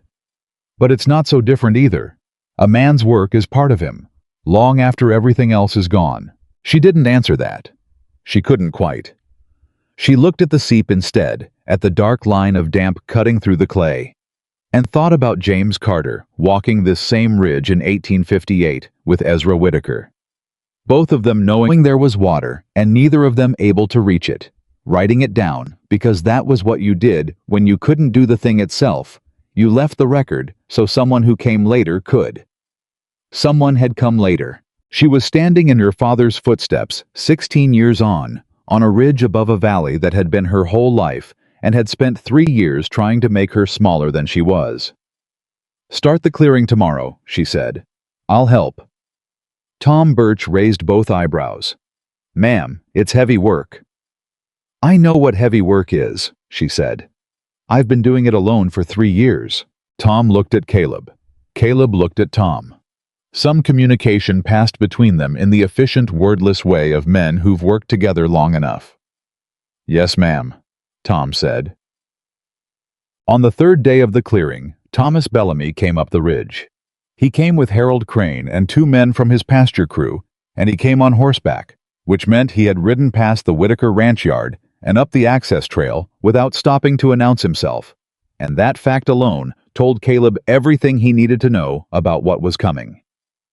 Caleb set down his crowbar and walked to the edge of the worksite. Hale, who had the instincts of someone who'd grown up in a house where trouble arrived, unannounced, moved quietly to a position 12 feet to Caleb's left. Thomas pulled up his horse and looked at the clearing operation, the moved rock, the men with crowbars, Abigail 20 feet back, sorting and cataloging the exposed stone with Tom Birch, and his face did its complicated calculation. What are you doing? Thomas said. Clearing rockfall, Caleb said. On the upper ridge. On my land, yes. Thomas looked past him at the seep, which was more visible now. 3 days of clearing had opened the drainage, and the damp line had widened and darkened. There's a water source up there. Could be, Caleb said. If there's water on that shelf, it affects the downstream flow into the valley. My pastures run off the same watershed. The watershed ruling's been settled, Caleb said. Price's work, remember, the upper fork belongs to Whitaker Ranch. Downstream usage rights were clarified in the same ruling you lost. Thomas's jaw tightened. This is a secondary source. That ruling didn't address a secondary source, because it didn't know about one. James Carter documented it in 1858. If you'd like to challenge the ownership of a spring on my land that's been in my family's survey record for 16 years, you're welcome to try. Caleb tilted his head. I'd suggest talking to your lawyer first, given how the last filing went. Harold Crane said something quiet to Thomas. Thomas's expression shifted. You're doing this because of her, Thomas said. His voice had dropped, and there was something in it now that was closer to the real thing, underneath all the surface negotiations, not strategy anymore, just fury, quiet and cornered. She's been up here this whole time, hasn't she? Working your land, finding things in her father's papers, making herself indispensable. She is indispensable, Caleb said. I'd have said so to anyone who asked. She's making you look like a fool. No, Caleb said. She's making me look like a man who had the sense to work with someone smarter than he is about certain things. That's not foolishness. That's ranching. Thomas looked at Abigail. She had stopped working. She was standing with her arms at her sides and looking at Thomas Bellamy with the full, steady attention she usually reserved for things she was trying to understand. She wasn't afraid. She was past fear of Thomas Bellamy had been for a long time, possibly since the afternoon. She'd told him no, in front of her father's store, possibly since she'd sat in church alone for the first Sunday after and discovered she was still standing. Abigail, Thomas said. And his voice for just a moment lost the strategy and became something older, a man speaking to a woman he had genuinely, in his limited and proprietary way, actually wanted. This isn't who you are. You don't belong on a hillside clearing rockfall like a hired hand. You had a place. In town. A real place. I have a real place, she said. I'm standing in it. Thomas stared at her. The place you're describing, she said carefully, was your place. It was the place where you needed me to be so you had what you wanted. That's not a home. That's a position. She paused. I have a home, Thomas. I've been building it alone for 3 years, and I am building it here now, and when that rock comes down, and the water runs, and this ranch survives a drought that would have killed it without my father's records, that will be mine. Not because anyone gave it to me, because I found it. Thomas Bellamy had nothing left to say. He looked at her for a long moment. He looked at Caleb. He looked at the clearing site, at the darkening seep, at the future he hadn't managed to prevent. Then he turned his horse and rode back down the ridge. Harold Crane followed. The pasture managers followed. Hale said very quietly, "Good riddance." Tom Birch said, "Pick up your crowbar, boy. We've got 6 more hours of daylight." Abigail picked up her own crowbar. She was tired in every part of her body. Her hands were raw, and her back ached, and she had been sleeping badly in the heat, and she still had 3 days of clearing ahead of her before they'd know whether the spring was real or a seep that led nowhere. She set the crowbar against the next section of rock and looked at it and thought 6 in 10 odds. That's better than most things. And somewhere at the bottom of that thought, quieter than she could quite account for, she thought Caleb said I was indispensable. Not in the way Thomas had said things wrapped in ownership weighted with what he'd get in return. Just flatly the way he said everything that was true. She's indispensable. I'd have said so to anyone who asked. She pressed the crowbar into the rock face. She pushed. The rock shifted. Beneath it, in the granite seam that her father had noted in 1858, in a margin note that had waited 16 years to matter, something moved. A sound she had to stop and listen for, small and certain and impossibly welcome. Water. Moving, coming through. The water came through on a Thursday afternoon, and by Friday morning it was running clear. Not a flood. Not a dramatic rush of water bursting through stone like something from a dime novel. Just a steady, patient emergence water, finding its old path again. After 16 years of waiting behind a rockfall, moving the way. Water always moves without urgency, without announcement, simply going where it had always been going before something stopped it. Tom Birch stood at the channel mouth with his hat in his hands and said nothing for a full minute. Then he said, "Well, I'll be." Hale said, "Is it enough?" Tom crouched and put his hand in the flow and held it there. "Run that for a week and see how she settles. But yeah boy, that's enough." Caleb was standing 15 feet back. Abigail was beside him, both of them watching the water come through, both of them quietly understanding that the thing they'd just done was more than practical. The Whitaker ranch had water now that no drought could touch and no legal maneuver could claim. The upper pasture would hold through any summer. The herd was safe through fall and beyond. Abigail's father had written down a margin note in 1858 and put it under 3 floorboards, and 16 years later, his daughter had carried it up a mountain and turned it into a spring. Caleb said, "Your father would have liked to see this." She didn't answer immediately. She watched the water and thought about James Carter's small, neat handwriting, the way he'd written E. Whitaker believes clearing feasible, with the flat precision of a man noting a fact he couldn't act on, but refused to leave unrecorded. He would not have been dramatic about it. He would have crouched beside the channel the way Tom Birch had crouched, put his hand in the water, and said something precise and minimal and true. He would have brought a ledger, she said, and recorded the flow rate. Caleb made a sound that was almost a laugh. "I can get you a ledger." "I know where yours are," she said. He looked at her then, and she looked at him, and the thing between them that had been building since a Sunday morning in July, when he'd sat down beside her in a church pew, was right there on the surface, neither of them pretending otherwise anymore. Both of them standing in the particular stillness of 2 people who have arrived at the same place by different roads and recognize each other. "Abigail," he said. "I know," she said. "I haven't said anything yet. I know what you're about to say." He was quiet for a moment. Then what am I about to say? She looked at the water. You're about to say something honest and direct, and without any of the parts that usually make these conversations complicated. She paused. Which is exactly the problem, because I don't have a defense against honesty. He said, stay. One word. Just that. Not would you consider, or I was thinking, or any of the elaborate preamble people build around the things they actually mean. Just the word itself, plain and complete, the way he said everything that mattered. She breathed. I can't be here as an employee, she said carefully. That's not what you mean, and it's not what I could accept. No, he said. That's not what I mean. Then say what you mean. Stay, he said again. Build this with me. The ranch, the water, all of it. I want you here, Abigail. Not managing accounts. Not consulting on the garden. Here. As yours. As the person this place belongs to as much as it belongs to me. He paused. I'm not good at the fancy version of this. I don't have a fancy version. I don't want the fancy version, she said. What do you want? She turned and looked at him. This man who had sat beside her in a church, because she was sitting alone, who had ridden 3 days to Denver on her father's records, who had stood in a town meeting and told Millhaven what she was worth, who had said she's indispensable to a man trying to diminish her, like it was simply the most obvious fact in the room. I want exactly what you just offered, she said.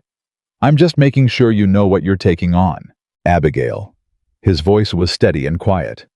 I've been watching you work for 3 months. I know what I'm taking on.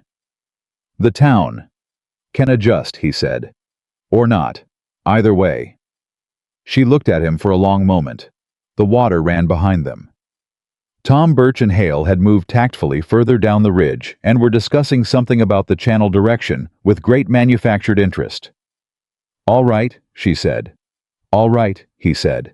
And that was how it happened.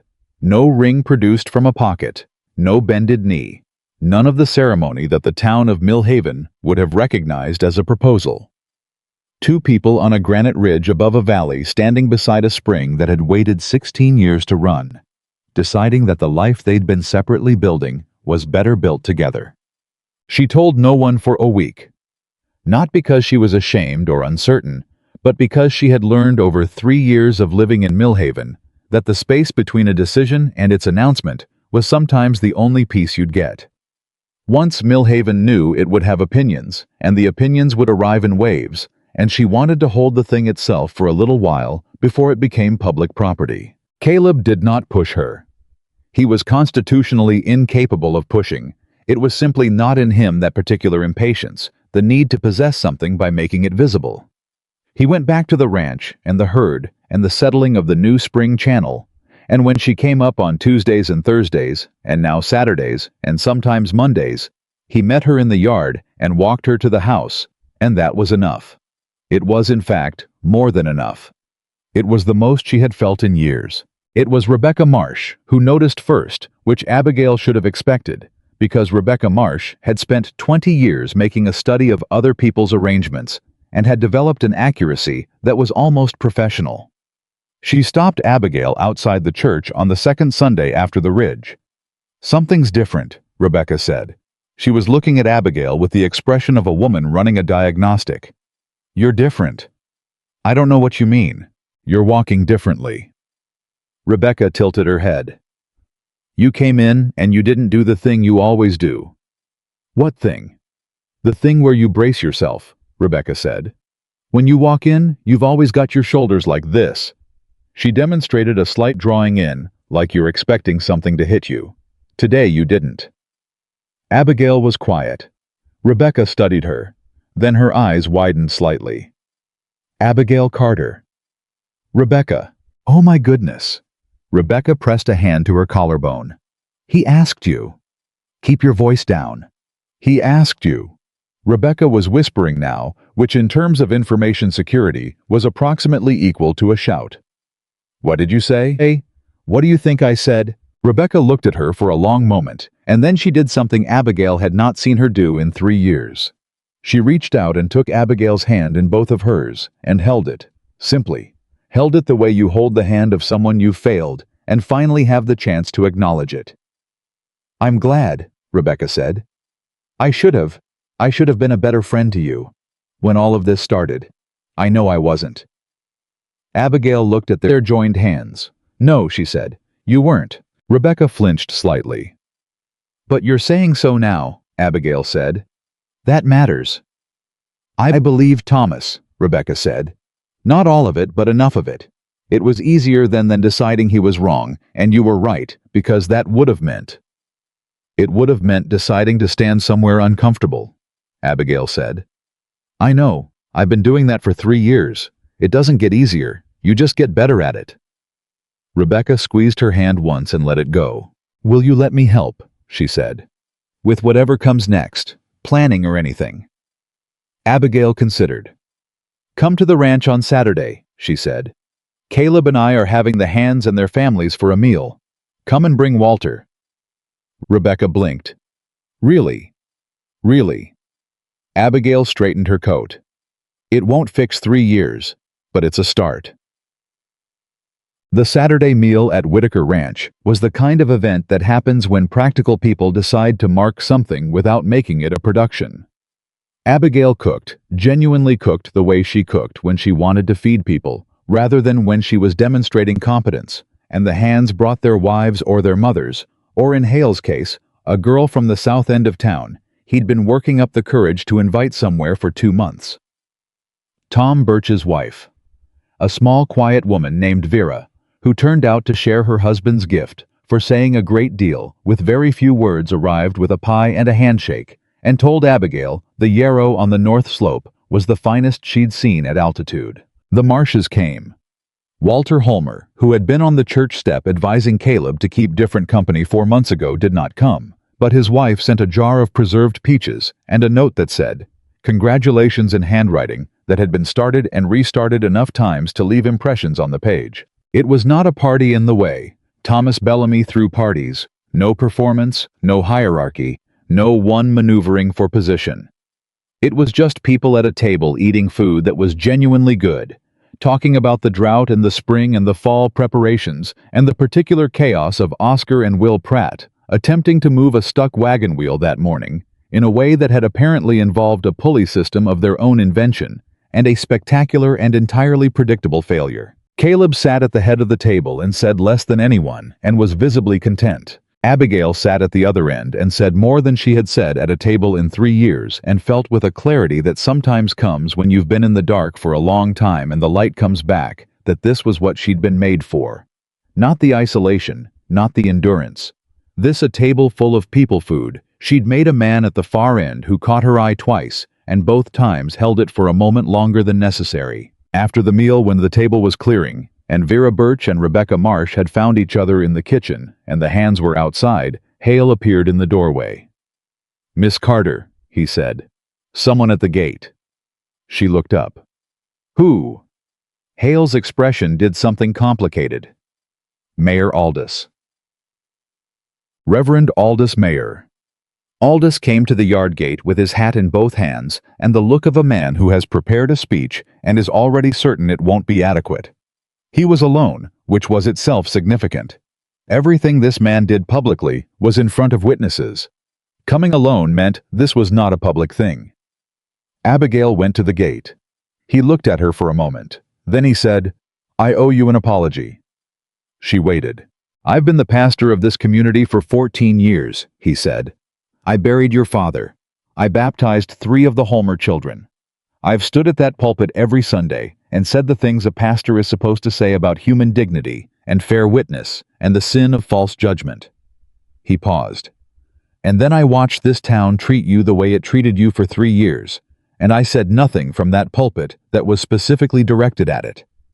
Because Thomas Bellamy is the largest donor to the building fund, and because the Holmers and the Marshes are families I've known for 20 years, and because it is very easy to speak in generalities about how we should treat each other, and very hard to say specifically in front of specific people, this woman is being wronged."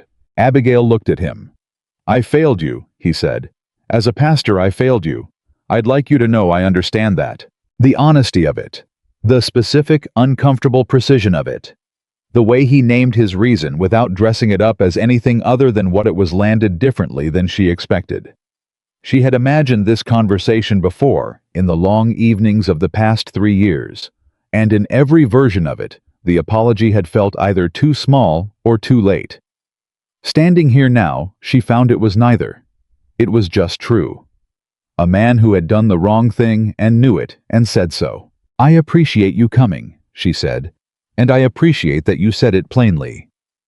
"Your father was a plain-speaking man," Aldous said. "You deserve the same." "He was," she said. "He believed the truth should be stated in specific terms. He said, general truths don't protect anyone."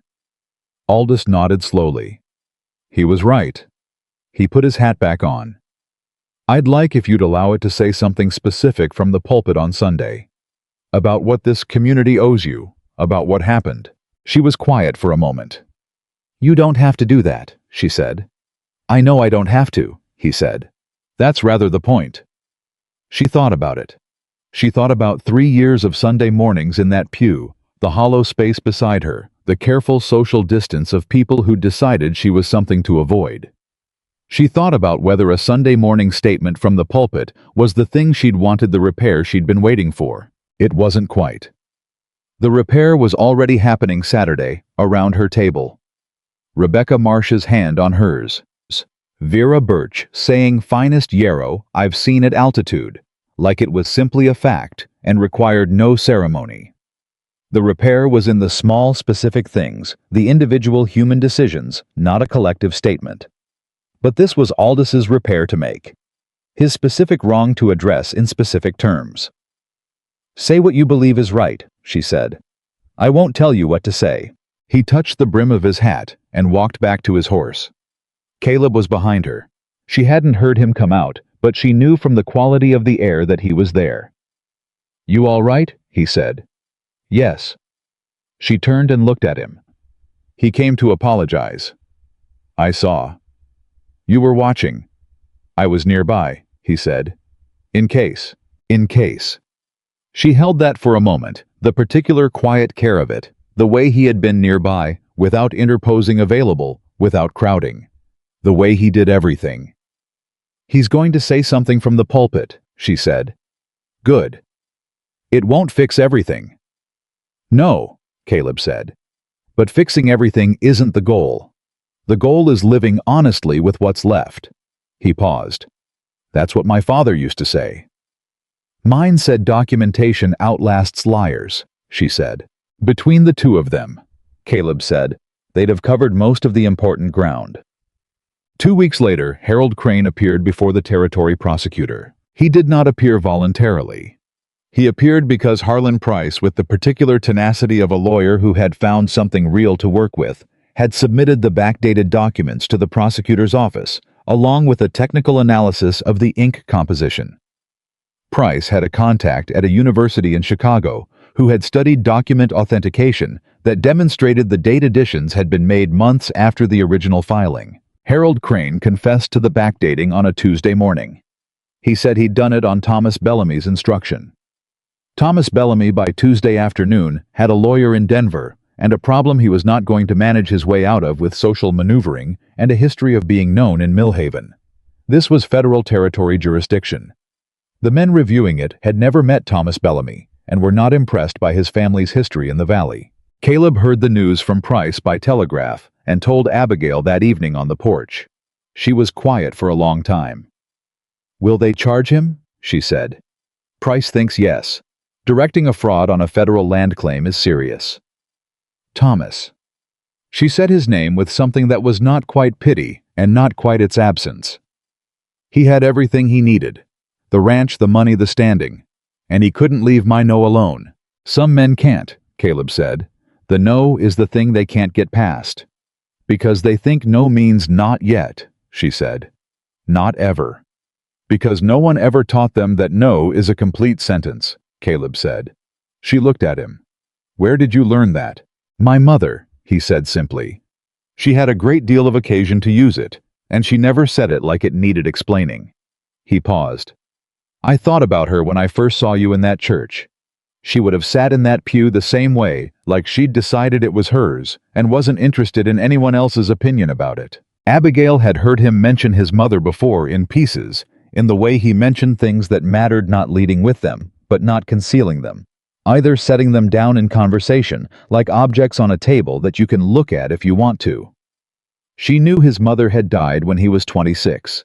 She knew it was the other grief that lived alongside his brothers, the two of them together, making the shape of a man who had learned early that the people he depended on could be gone without warning. "She sounds like someone I'd have liked," Abigail said. "She would have liked you," he said.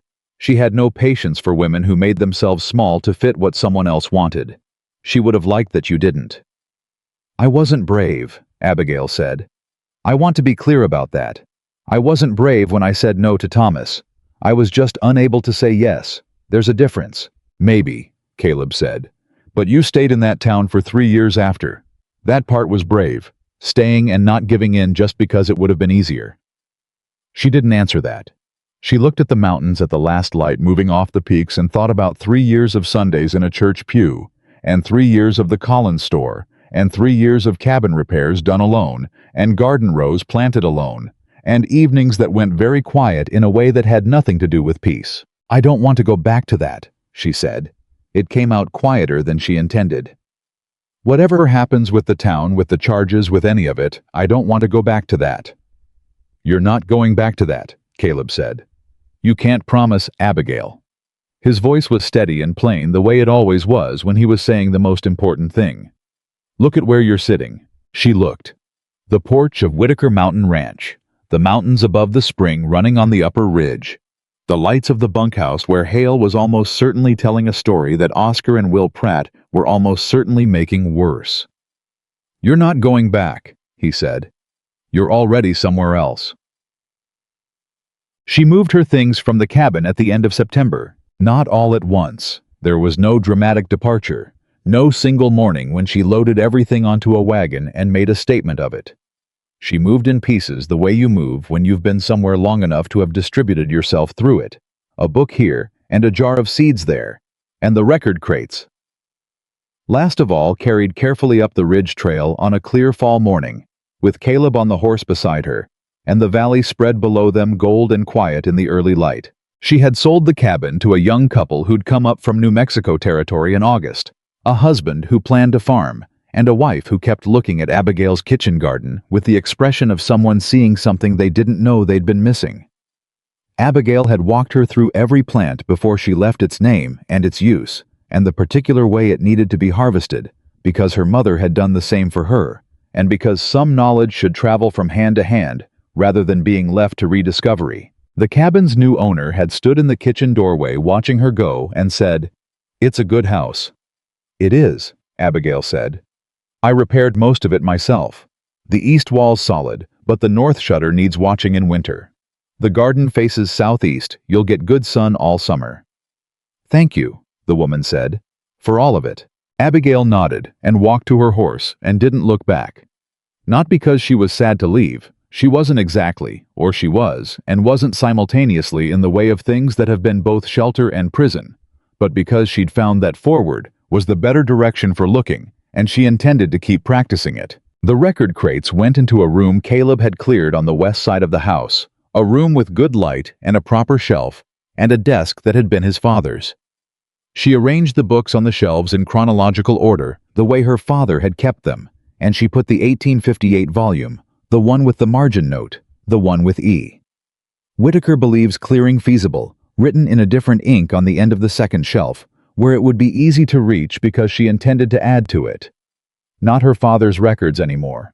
Hers, the Valley's, whoever needed them, whoever. Caleb came to the door of the room and looked at the shelves. "There's space for more," he said. "I'm counting on that," she said. He was quiet for a moment. Then, "We should talk about the wedding." She turned. He was leaning in the doorway with his arms folded and the slight quality of someone who has something prepared. "We should," she said. "I don't want anything elaborate." "Neither do I." "Church," he said. "Aldous, the hands, and whoever wants to come." He paused. "If Millhaven wants to show up, they can show up. If they don't, we'll have a smaller table." "Rebecca will come," Abigail said. I expect she will. Tom and Vera. Obviously. Hale will probably ask that girl. He's been asking her to everything for 2 months, Caleb said. She keeps saying yes. I've told him to stop being surprised about it. Abigail smiled.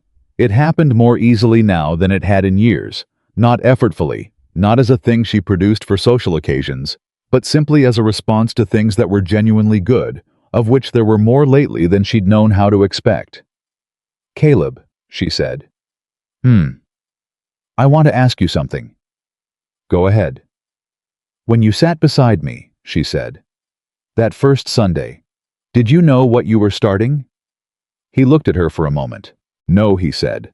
I knew you were sitting alone and that I didn't see a reason for it. That's all I knew. That's all. That was enough, he said. Most things start with less than that. She looked at her father's record books on the shelf at 16 years of waiting, reduced to a margin note at a spring that had needed one person to look at the right piece of ground with the right knowledge at the right moment. Most things start with less than that. November, she said. I want a November wedding. The valley's quiet in November. Just us and the people who've earned a seat at the table. November, he said. Done. Thomas Bellamy's case moved through the territory system with the slow grinding certainty of legal processes that have good evidence. By October, he had accepted a settlement arrangement that involved significant financial penalties and the permanent revocation of his water claim filings. He was not imprisoned. His lawyer was better than the situation strictly deserved, but he was diminished in the way that public exposure of a private fraud diminishes a man whose entire power has rested on what other people believe about him. He left Millhaven before the first snow. Abigail heard about it from Collins at the general store, Collins who had been counting her coins without meeting her eyes for 3 years, and who had since the town meeting and the territory ruling, and Reverend Aldis's specific Sunday morning statement, begun to meet her eyes with the slightly effortful concentration of a man practicing a new habit. Sold the ranch, she asked. Sold it to a cattle operation out of Texas, Collins said. They'll run it under new management starting spring. And Harold Crane left last week, went to his sister's in Kansas, I heard. Collins set her change on the counter, all of it counted correctly, placed directly in her hand rather than on the counter beside her hand. For what it's worth, Miss Carter, I mean Mrs. Ah. He stopped. Word of the engagement had reached him approximately 48 hours after it became known to Rebecca Marsh, which was to say it had reached him very quickly. I mean, I know I haven't always... Collins, she said. It's fine. It isn't quite. No, she said. But we're starting from where we are, not where we should have been. He nodded. He looked relieved in the way of someone who had expected punishment and received instead an accounting honest, clear, and forward-facing. She picked up her basket and walked out into the October sun, and the street of Millhaven looked the same as it always had, the same storefronts and the same dust and the same mountains framing everything. And it was the same, and it was entirely different the way a place changes when you stop standing in it alone. Caleb was at the hitching post with both horses waiting. He handed her her reins when she came out, and they mounted and turned toward the West Ridge Trail, toward the ranch, and the spring, and the record books, and the life they were building in the specific, documented, undeniable way her father had taught her a life should be built. How was Collins? He said. Trying, she said. That's something. It is, she said. It's not nothing. They rode up the ridge in the fall light, and the valley fell away below them, and the mountains above were beginning to get their first thin line of snow on the highest peaks, and the air was clear and cold, and smelled of pine resin, and the particular cleanness of altitude. And Abigail Carter rode toward the home she had not waited to be given, but had found by staying honest and staying standing, and being exactly, precisely, entirely herself. The creek ran full beside the trail. The spring on the upper ridge was still running, would run through winter, would run in the drought years, and the wet years would run for as long as the granite held, which was longer than any of them would be here to measure. Her father had known it was there. She had found it. That was the whole of it, and it was more than enough. They married on a Saturday in November, when the valley had gone quiet, the way it goes quiet in the weeks before the first real snow settled. Unhurried, the whole landscape, holding itself still, as though it knows what's coming and has made its peace with it. Reverend Aldous performed the ceremony. He had asked Abigail 3 weeks before what she wanted said. She had thought about it for 2 days and then written him a single paragraph. Plain, direct her father's daughter through to the end, that said she wanted nothing about what a wife owed a husband or what a woman's role was in a home, and she wanted nothing about patience or submission or the particular brand of wifely virtue that Millhaven had spent 3 years suggesting she lacked. She wanted something true, something about two people choosing each other with full knowledge of what that choosing cost. Aldous had read her paragraph and said, "I can do that." He had done it well. The church was not full. It was not empty either. Rebecca and Walter Marsh were in the second row. Rebecca with red eyes, she would not acknowledge, and Walter with the look of a man attending something he wished he'd had the character to support 3 years earlier. Tom Birch sat with Vera, both of them upright and correct, in the way of people who take ceremonies seriously. Hale was in the fourth row with the girl from the south end. Her name was Clara, and she had the quiet attention of someone who understood that what she was watching mattered beyond the ceremony itself. Oscar and Will Pratt had argued over the seat closest to the aisle, and compromised by sitting on each other's outside, and were both slightly crooked as a result. Collins had come. He sat in the back alone, hat on his knee, and when the ceremony ended, he was one of the first to shake Caleb's hand, and the first to look Abigail in the eye while doing it. Mayor Aldous. Reverend Aldous said the things Abigail had asked him to say, and some things he'd added himself that were better than she'd anticipated, including a specific and unambiguous acknowledgement from the pulpit in front of every person in that church that this woman had been wronged by this community and had carried herself through that wrongdoing with more grace than it deserved. He said it plainly in specific terms, the way her father had believed the important things should always be said. The church was completely silent when he said it. Abigail held Caleb's hand and looked straight ahead and did not let her face do the thing it wanted to do, which was collapse entirely. She held it together through Will and the pressure of his hand around hers, steady, constant, the specific weight of a man who is present in the complete sense of the word, and when Aldous finished, she breathed once slowly from the bottom of her lungs. Caleb turned and looked at her. "All right," he said quietly enough that only she could hear. "Yes," she said. "I'm all right." He held her gaze for a moment, with that particular quality of his, reading the thing that was actually there, not the thing she was presenting, and whatever he found satisfied him, because he nodded once and turned back to the Reverend, and the ceremony continued. When it was done, when Aldous said the words that made it legal and binding and permanent under the laws of Colorado territory, Caleb turned to her, and he kissed her once briefly, with the same quality as everything else he did, direct, real, no performance. Hale started clapping. Oscar Pratt joined in approximately 1 beat later, which was faster than anyone expected from Oscar Pratt, and earned him a surprised look from his brother.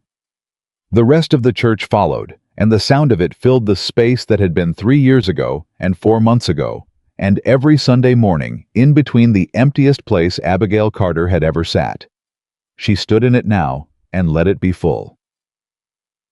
The first years of the Whitaker marriage were not easy, in the way that good things are often not easy, not troubled, not unhappy, but demanding in the way of a life that is actually being built, rather than simply being lived. The ranch grew carefully, the way Caleb did everything one solid decision at a time. The spring on the upper ridge ran through its first winter, better than Tom Birch had predicted, the flow steady and clear, even when the lower creek dropped under the February freeze, and by spring, the upper pasture had water through the dry months, and the herd numbers climbed accordingly. Abigail kept the records. She kept them in her father's format. The small, neat entries, the dated observations, the margin notes for things that couldn't quite fit in a standard line. She recorded water levels and soil conditions, and the progress of the North Slope yarrow through its second and third seasons.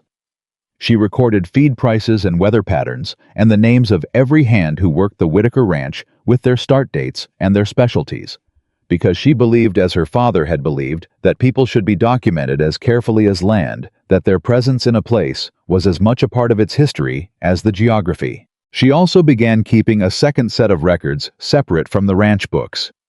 These were valley records. Water agreements, boundary surveys, land transfers. All the things her father had kept continued forward in his absence, because someone had to, and because she had learned on a granite ridge above Millhaven that the records her father kept in 1858 could save a ranch 16 years later, and she had no way of knowing which of the things she was writing down now would matter to someone she hadn't met yet. It was Tom Birch who noticed first on an evening when she'd stayed late at the desk in the record room, and he'd come to the door to tell her supper was ready. "You're doing what your father did," he said. "I know," she said. "The whole valley. What I can reach of it," she said. "People bring things to me when they have disputes or questions. I verify what I can record, what I can verify." Tom was quiet for a moment. "You're going to end up being the person everyone comes to." "I expect so," she said. "Is that what you want?" She set down her pen and looked at the shelf of record books, her father's, and now the beginning of hers. The first new volume standing beside the last of his, like a continuation of a sentence that had paused for 3 years. "It's what I'm for," she said. "The same way the spring is for the pasture and the yarrow is for the bank. Things go where they're useful." She paused. "My father taught me that. He said every person has a thing they're fitted to, and the work of a life is finding it and doing it without apology." Tom considered this. He was a wise man. He was a practical man, she said. It looked like wisdom because practical and wise aren't as far apart as people think. 3 years after the wedding, a woman came to the Whitaker ranch on a Tuesday morning asking for Abigail. Her name was Catherine Marsh. "No relation to Rebecca," she said immediately, with the preemptive exhaustion of someone who'd clarified this many times, and she had come up from the south end of the valley where her husband had a small cattle operation that was being absorbed piece by piece by the new Texas outfit that had bought Bellamy Creek Ranch after Thomas left. The new owners had filed a water claim on the South Fork. Catherine's husband had records from the original Valley Compact, but he didn't know how to read them or who to take them to. She had been told by 3 separate people in Millhaven to go see Abigail Whitaker. Abigail sat with her for 2 hours at the kitchen table. She read the records. She explained what they meant. She wrote out a clear summary of the relevant rights language and told Catherine which parts were sound and which parts would need a lawyer to formalize, and gave her Harlan Price's address in Denver with a note she wrote on the spot explaining the situation so Price could assess it quickly. Catherine Marsh, not related to Rebecca, looked at the summary in her hands and said, "I didn't know where else to go." "You came to the right place," Abigail said. "Everyone said—" Catherine stopped. "They said you'd help, that you'd look at it plainly and tell us what was real." "That's what I do," Abigail said. "It's not complicated." "It is though," Catherine said quietly. "When you're the one in trouble, and the people with power are telling you something different than what the truth is, it's very complicated. It's hard to know who to trust." Abigail held her gaze. "I know," she said. "I know exactly what that is." She put her hand briefly on Catherine's, and then stood up and went to the shelf and came back with the 1858 record book, the one with the margin note, the one that had started all of it, and opened it to the first page where her father had written in his small, dense hand the simple heading, "Valley Records. J. Carter. For whoever needs them." "My father started this in 1848, she said. "He kept it for 30 years. He believed that honest documentation was the only thing that protected ordinary people from extraordinary power." She closed the book and handed Catherine the summary instead. "That's what I'm continuing. You're not the first person who's come here. You won't be the last." Catherine left with the summary and the lawyer's address, and the particular look of someone who arrived carrying something alone and is leaving. Carrying it differently. Not lighter exactly, but differently distributed, the weight shared rather than singular. Caleb was in the yard when Catherine rode out.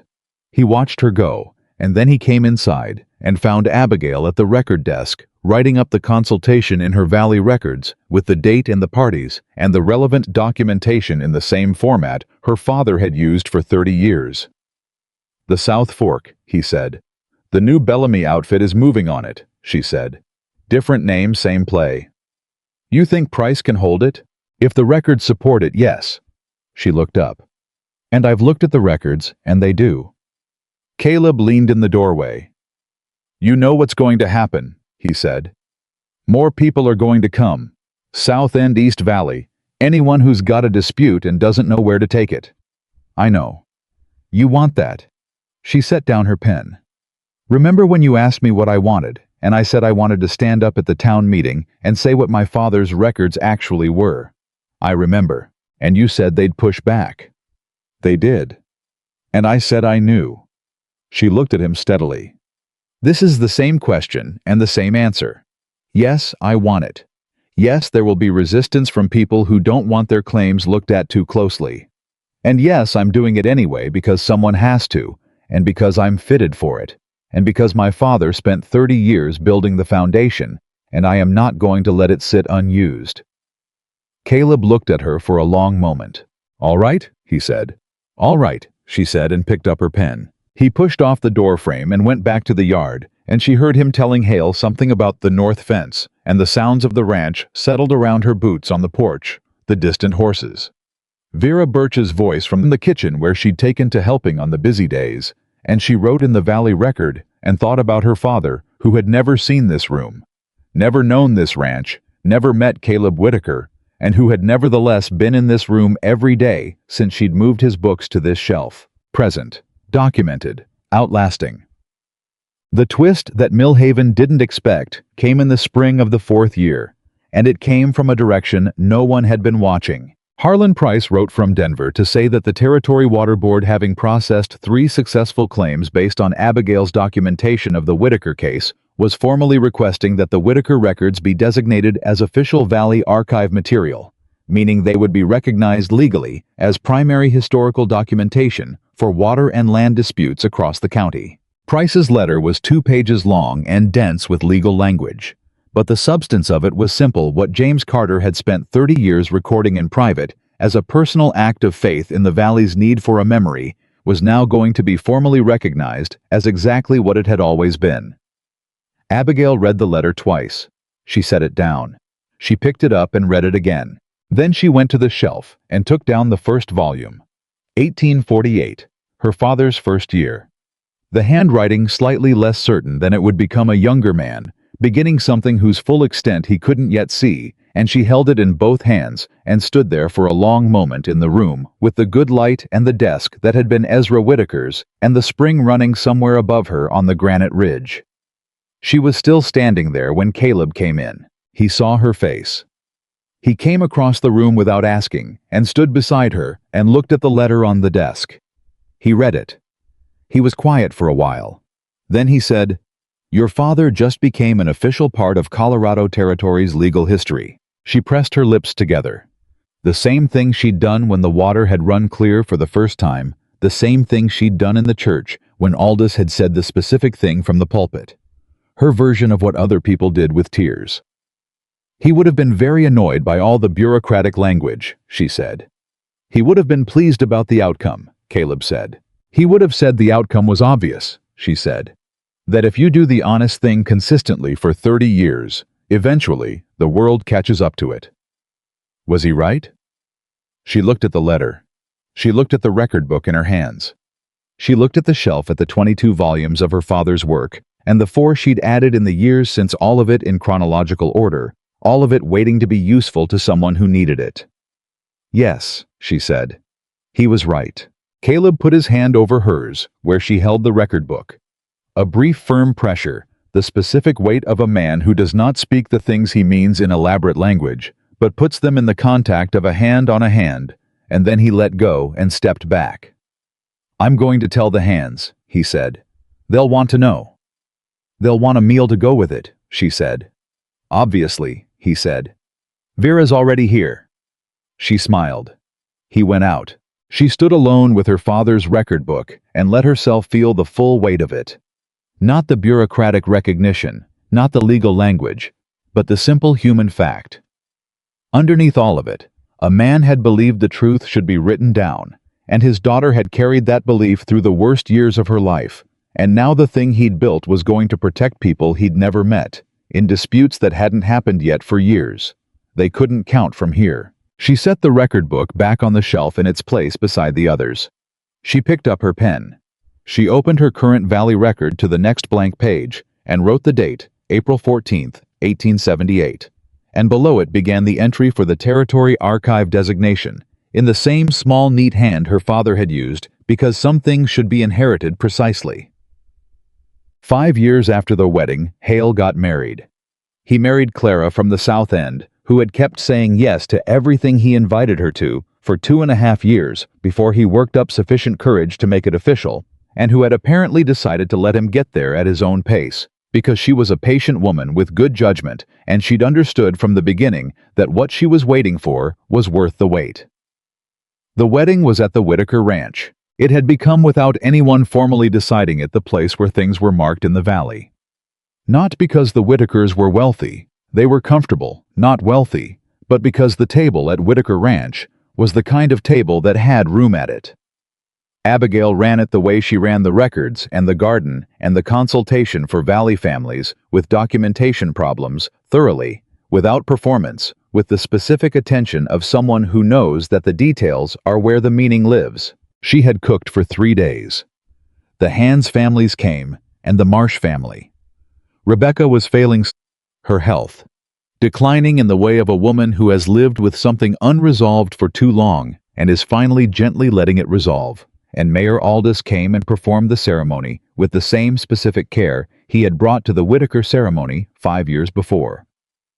Tom and Vera Birch sat in the same chairs they'd occupied at every gathering here for 5 years, and looked at the table with the settled satisfaction of people who have watched something become what it was always supposed to be. At the end of the evening, when the older guests had gone, and the Hands were outside, and the table was quiet, Clara found Abigail in the kitchen.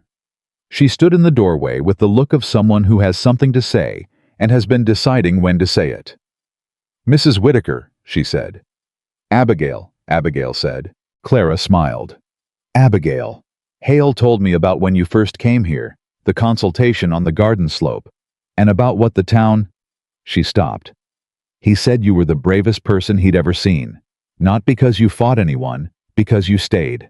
Abigail looked at the young woman. She corrected herself. She was 23, who had just married the boy who had waved her over to a ranch table 5 years ago with the uncomplicated enthusiasm of someone who hadn't learned yet to be careful about who he welcomed. "Hale gives me too much credit," Abigail said. "I stayed because leaving would have meant Thomas Bellamy won. That's not bravery, that's stubbornness." "My mother always said they were the same thing in a good person," Clara said. Abigail looked at her. "Your mother sounds like someone I should meet." "She's coming up from New Mexico in the fall," Clara said. "I'd like to bring her here if that's all right." "Bring her here," Abigail said. "There's always room." It was Rebecca Marsh who said the thing that mattered most, and she said it 18 months before she died on a Tuesday afternoon in the record room at Whitaker Ranch, when she'd come officially to ask Abigail to look at a boundary survey that Walter had questions about and had stayed unofficially for 2 hours that had nothing to do with boundary surveys. She sat across the desk from Abigail, and she looked at the record shelves. All of them. Her father's 22 volumes and Abigail's 8, and growing. And she said, "Do you remember what I said to you when all of this started with Whitaker? I said Thomas would find out what the town thought of you." "I remember," Abigail said. "I said they all do eventually." Rebecca's voice was quieter than it used to be. Her health had been in decline for a year. "I meant it as a warning. I meant he'll find out you're too much trouble is what I meant." "I know what you meant." "What he found out," Rebecca said, "was the opposite." She looked at the shelf again. "He found out what you actually were, and so did the rest of us, and we were wrong. Abigail, in the specific way I told you Aldous was wrong. The way that isn't just a mistake but a choice. We chose to believe Thomas because it was easier." "Rebecca." Abigail kept her voice even. "You've said this before. I'm saying it again," Rebecca said, "because I'm not going to have as many chances to say things as I used to, and I want to say this one while I can." She looked at her directly. "You didn't become who you are because this valley treated you well. You became who you are in spite of the fact that it didn't. And then you turned around and served it anyway. That's the thing I want you to know I see. That I saw it." The room was very quiet. Abigail set down her pen. My father believed that a place only deserves its history if someone's willing to keep it honestly, she said. That meant the good parts and the bad parts. What the town did to me is in the record. What it did afterward is in the record too. She paused. That's not forgiveness. That's just documentation. Accurate documentation. Rebecca looked at her for a long moment. You're a remarkable woman. I'm a practical woman, Abigail said. My father raised me to be practical. Caleb loves me for it. The valley uses me for it. She picked up her pen. That's a complete life. I don't need it to be remarkable. Rebecca stayed another hour, and they talked about the boundary survey, and Walter's health, and whether Clara was expecting she was, though she hadn't announced it, but Rebecca had 20 years of watching people, and could read the signs, and when she left, she put both hands briefly on Abigail's shoulders in the doorway. The way you touch something you want to remember the shape of. And then she walked to her horse and rode back to town. The last Sunday of October was golden, and still the kind of fall morning that Colorado occasionally produces as though apologizing for the winters. The sky a blue so clear and deep, it looked like something painted rather than something real. Abigail wore the blue dress. The same one. The ivory collar her mother had loved, the dress she'd worn every Sunday for years. The dress that had sat beside an empty pew on the worst mornings and the best ones. She'd had it let out once at the shoulders, where the years of ranch work had broadened her and repaired the hem twice, and it was still the dress she wore to church because it was hers, and it fit her, and she had never in her life bought a new thing, simply because the old one had history.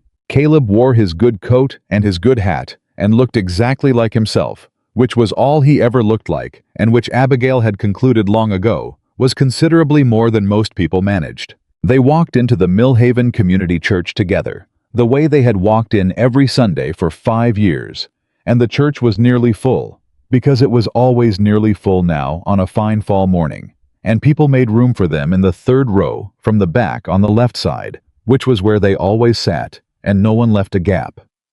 No one had left a gap in years. Abigail sat down. Caleb sat beside her. The Whitaker children. Ezra James, who was 4, and had his father's eyes, and his grandfather Carter's bottomless interest in how everything worked, and Nora, who was 2, and had no patience for sitting still, and was currently constructing a small rebellion out of the hymnal, arranged themselves between their parents, with the particular organized chaos of small people who have been doing this long enough to have opinions about it. Hale and Clara were 2 rows ahead with their infant son, who was asleep with the profound commitment of someone who has decided the sermon is not for him. Tom and Vera Birch were across the aisle. Rebecca Marsh's husband Walter sat in his family's usual pew alone. Now with the settled grief of a man learning what a space feels like when it's not filled by the person it was shaped around. Reverend Aldous began the service. Ezra James, after 30 seconds of genuine effort at stillness, leaned against Abigail's arm and looked up at her. "Mama," he said at a volume that was technically a whisper and practically a broadcast. "Is this the long part or the short part?" "The long part," she whispered back. He considered this with the solemn pragmatism of a 4-year-old processing bad news. Then he settled more firmly against her arm, apparently deciding that if the long part was inevitable, proximity to his mother was the reasonable response to it. She put her hand on the top of his head briefly, warm, solid, entirely himself, and felt Caleb watching them from the other side. She looked over. Howe was watching her with that expression she had learned over 5 years, the one that looked like nothing in particular to anyone who didn't know him, and was to her the most transparent thing about him. The one that meant here, this, you. She held his gaze for a moment. "What?" she said quietly. "Nothing," he said. "Same as the first time you asked me that." She remembered. The ridge the yarrow 6 weeks is enough time to know if a man is honest. She looked at him in the church where it had started 5 years and a marriage and 2 children, and a spring and 26 Valley records, and 1 legal designation from the Colorado Territory later, and she thought about everything James Carter had written down in 30 years of ledgers, and everything she had continued, and everything Ezra James would probably continue after her, because he was 4 years old and already asking how the water moved in the creek and why the yarrow roots went sideways instead of straight down. Nora had given up on the hymnal and was now leaning against Caleb's arm with the absolute confidence of someone who has never once doubted she would be received. He had shifted to accommodate her without looking, without thought, the automatic adjustment of a man who has been doing this long enough that it is simply part of his body's understanding of what it's for. Abigail looked at the pew. Full. Completely, entirely, structurally. Full. 4 people in the space that had once held only her and the particular shape of absence that absence carves in a person when it goes on long enough. She thought about the Sunday mornings she had walked in alone and sat in the hollow space the congregation made around her and held her Bible open to Psalms and read nothing at all. She thought about the day a man with mountain boots had walked down the aisle without apology and sat beside her because she was sitting alone and he did not see a reason for it. She thought about her father's handwriting. She thought about the water coming through the rock. She thought about all the things that had waited the spring, the records, the life that was now so full she sometimes stood in the middle of it and could not quite account for how she had gotten here from there. And she thought about what her father had written in the first line of his first record book in 1848, before she was born, before any of it. For whoever needs them.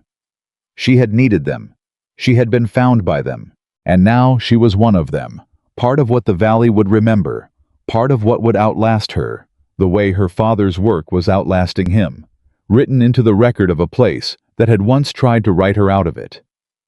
Nora, sensing perhaps that her mother's attention had drifted somewhere internal, reached across Caleb and grabbed Abigail's hand with the 2-year-old's absolute conviction that she was owed it.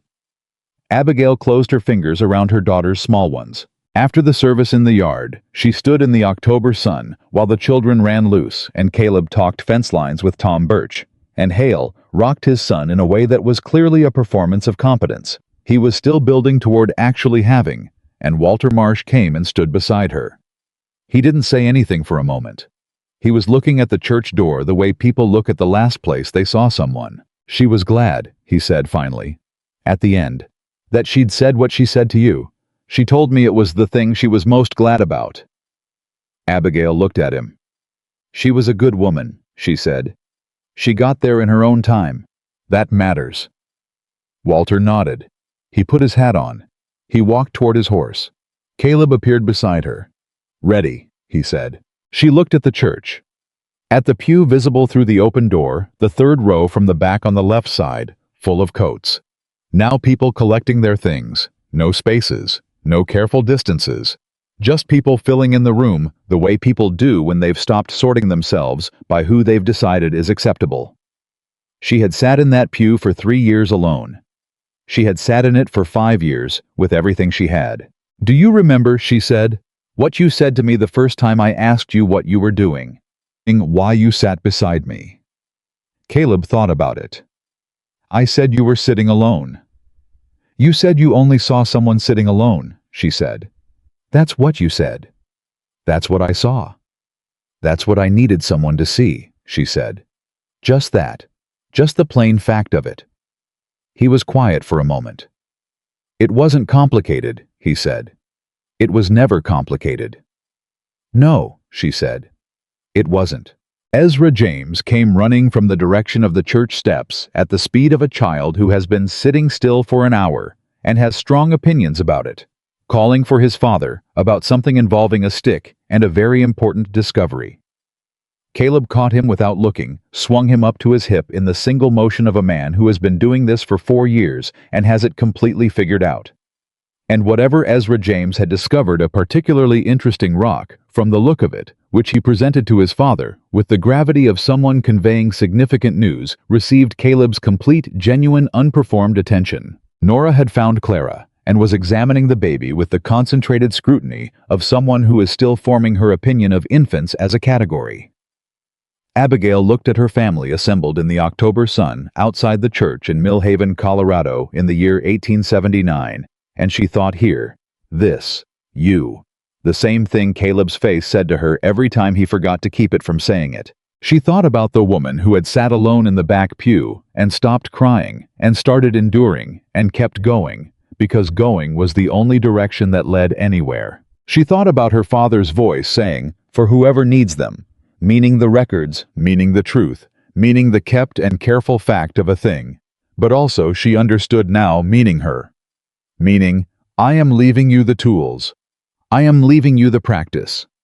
I am leaving you the proof that honest work outlasts the people who try to undo it. She had needed them. She had used them.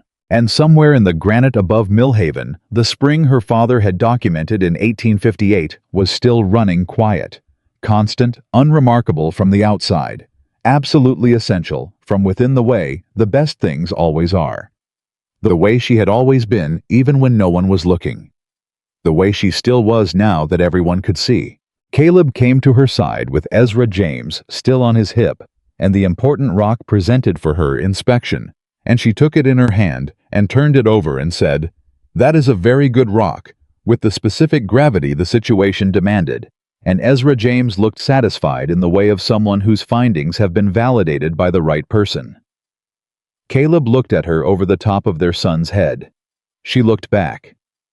"Let's go home," she said. "Yeah," he said. And they did.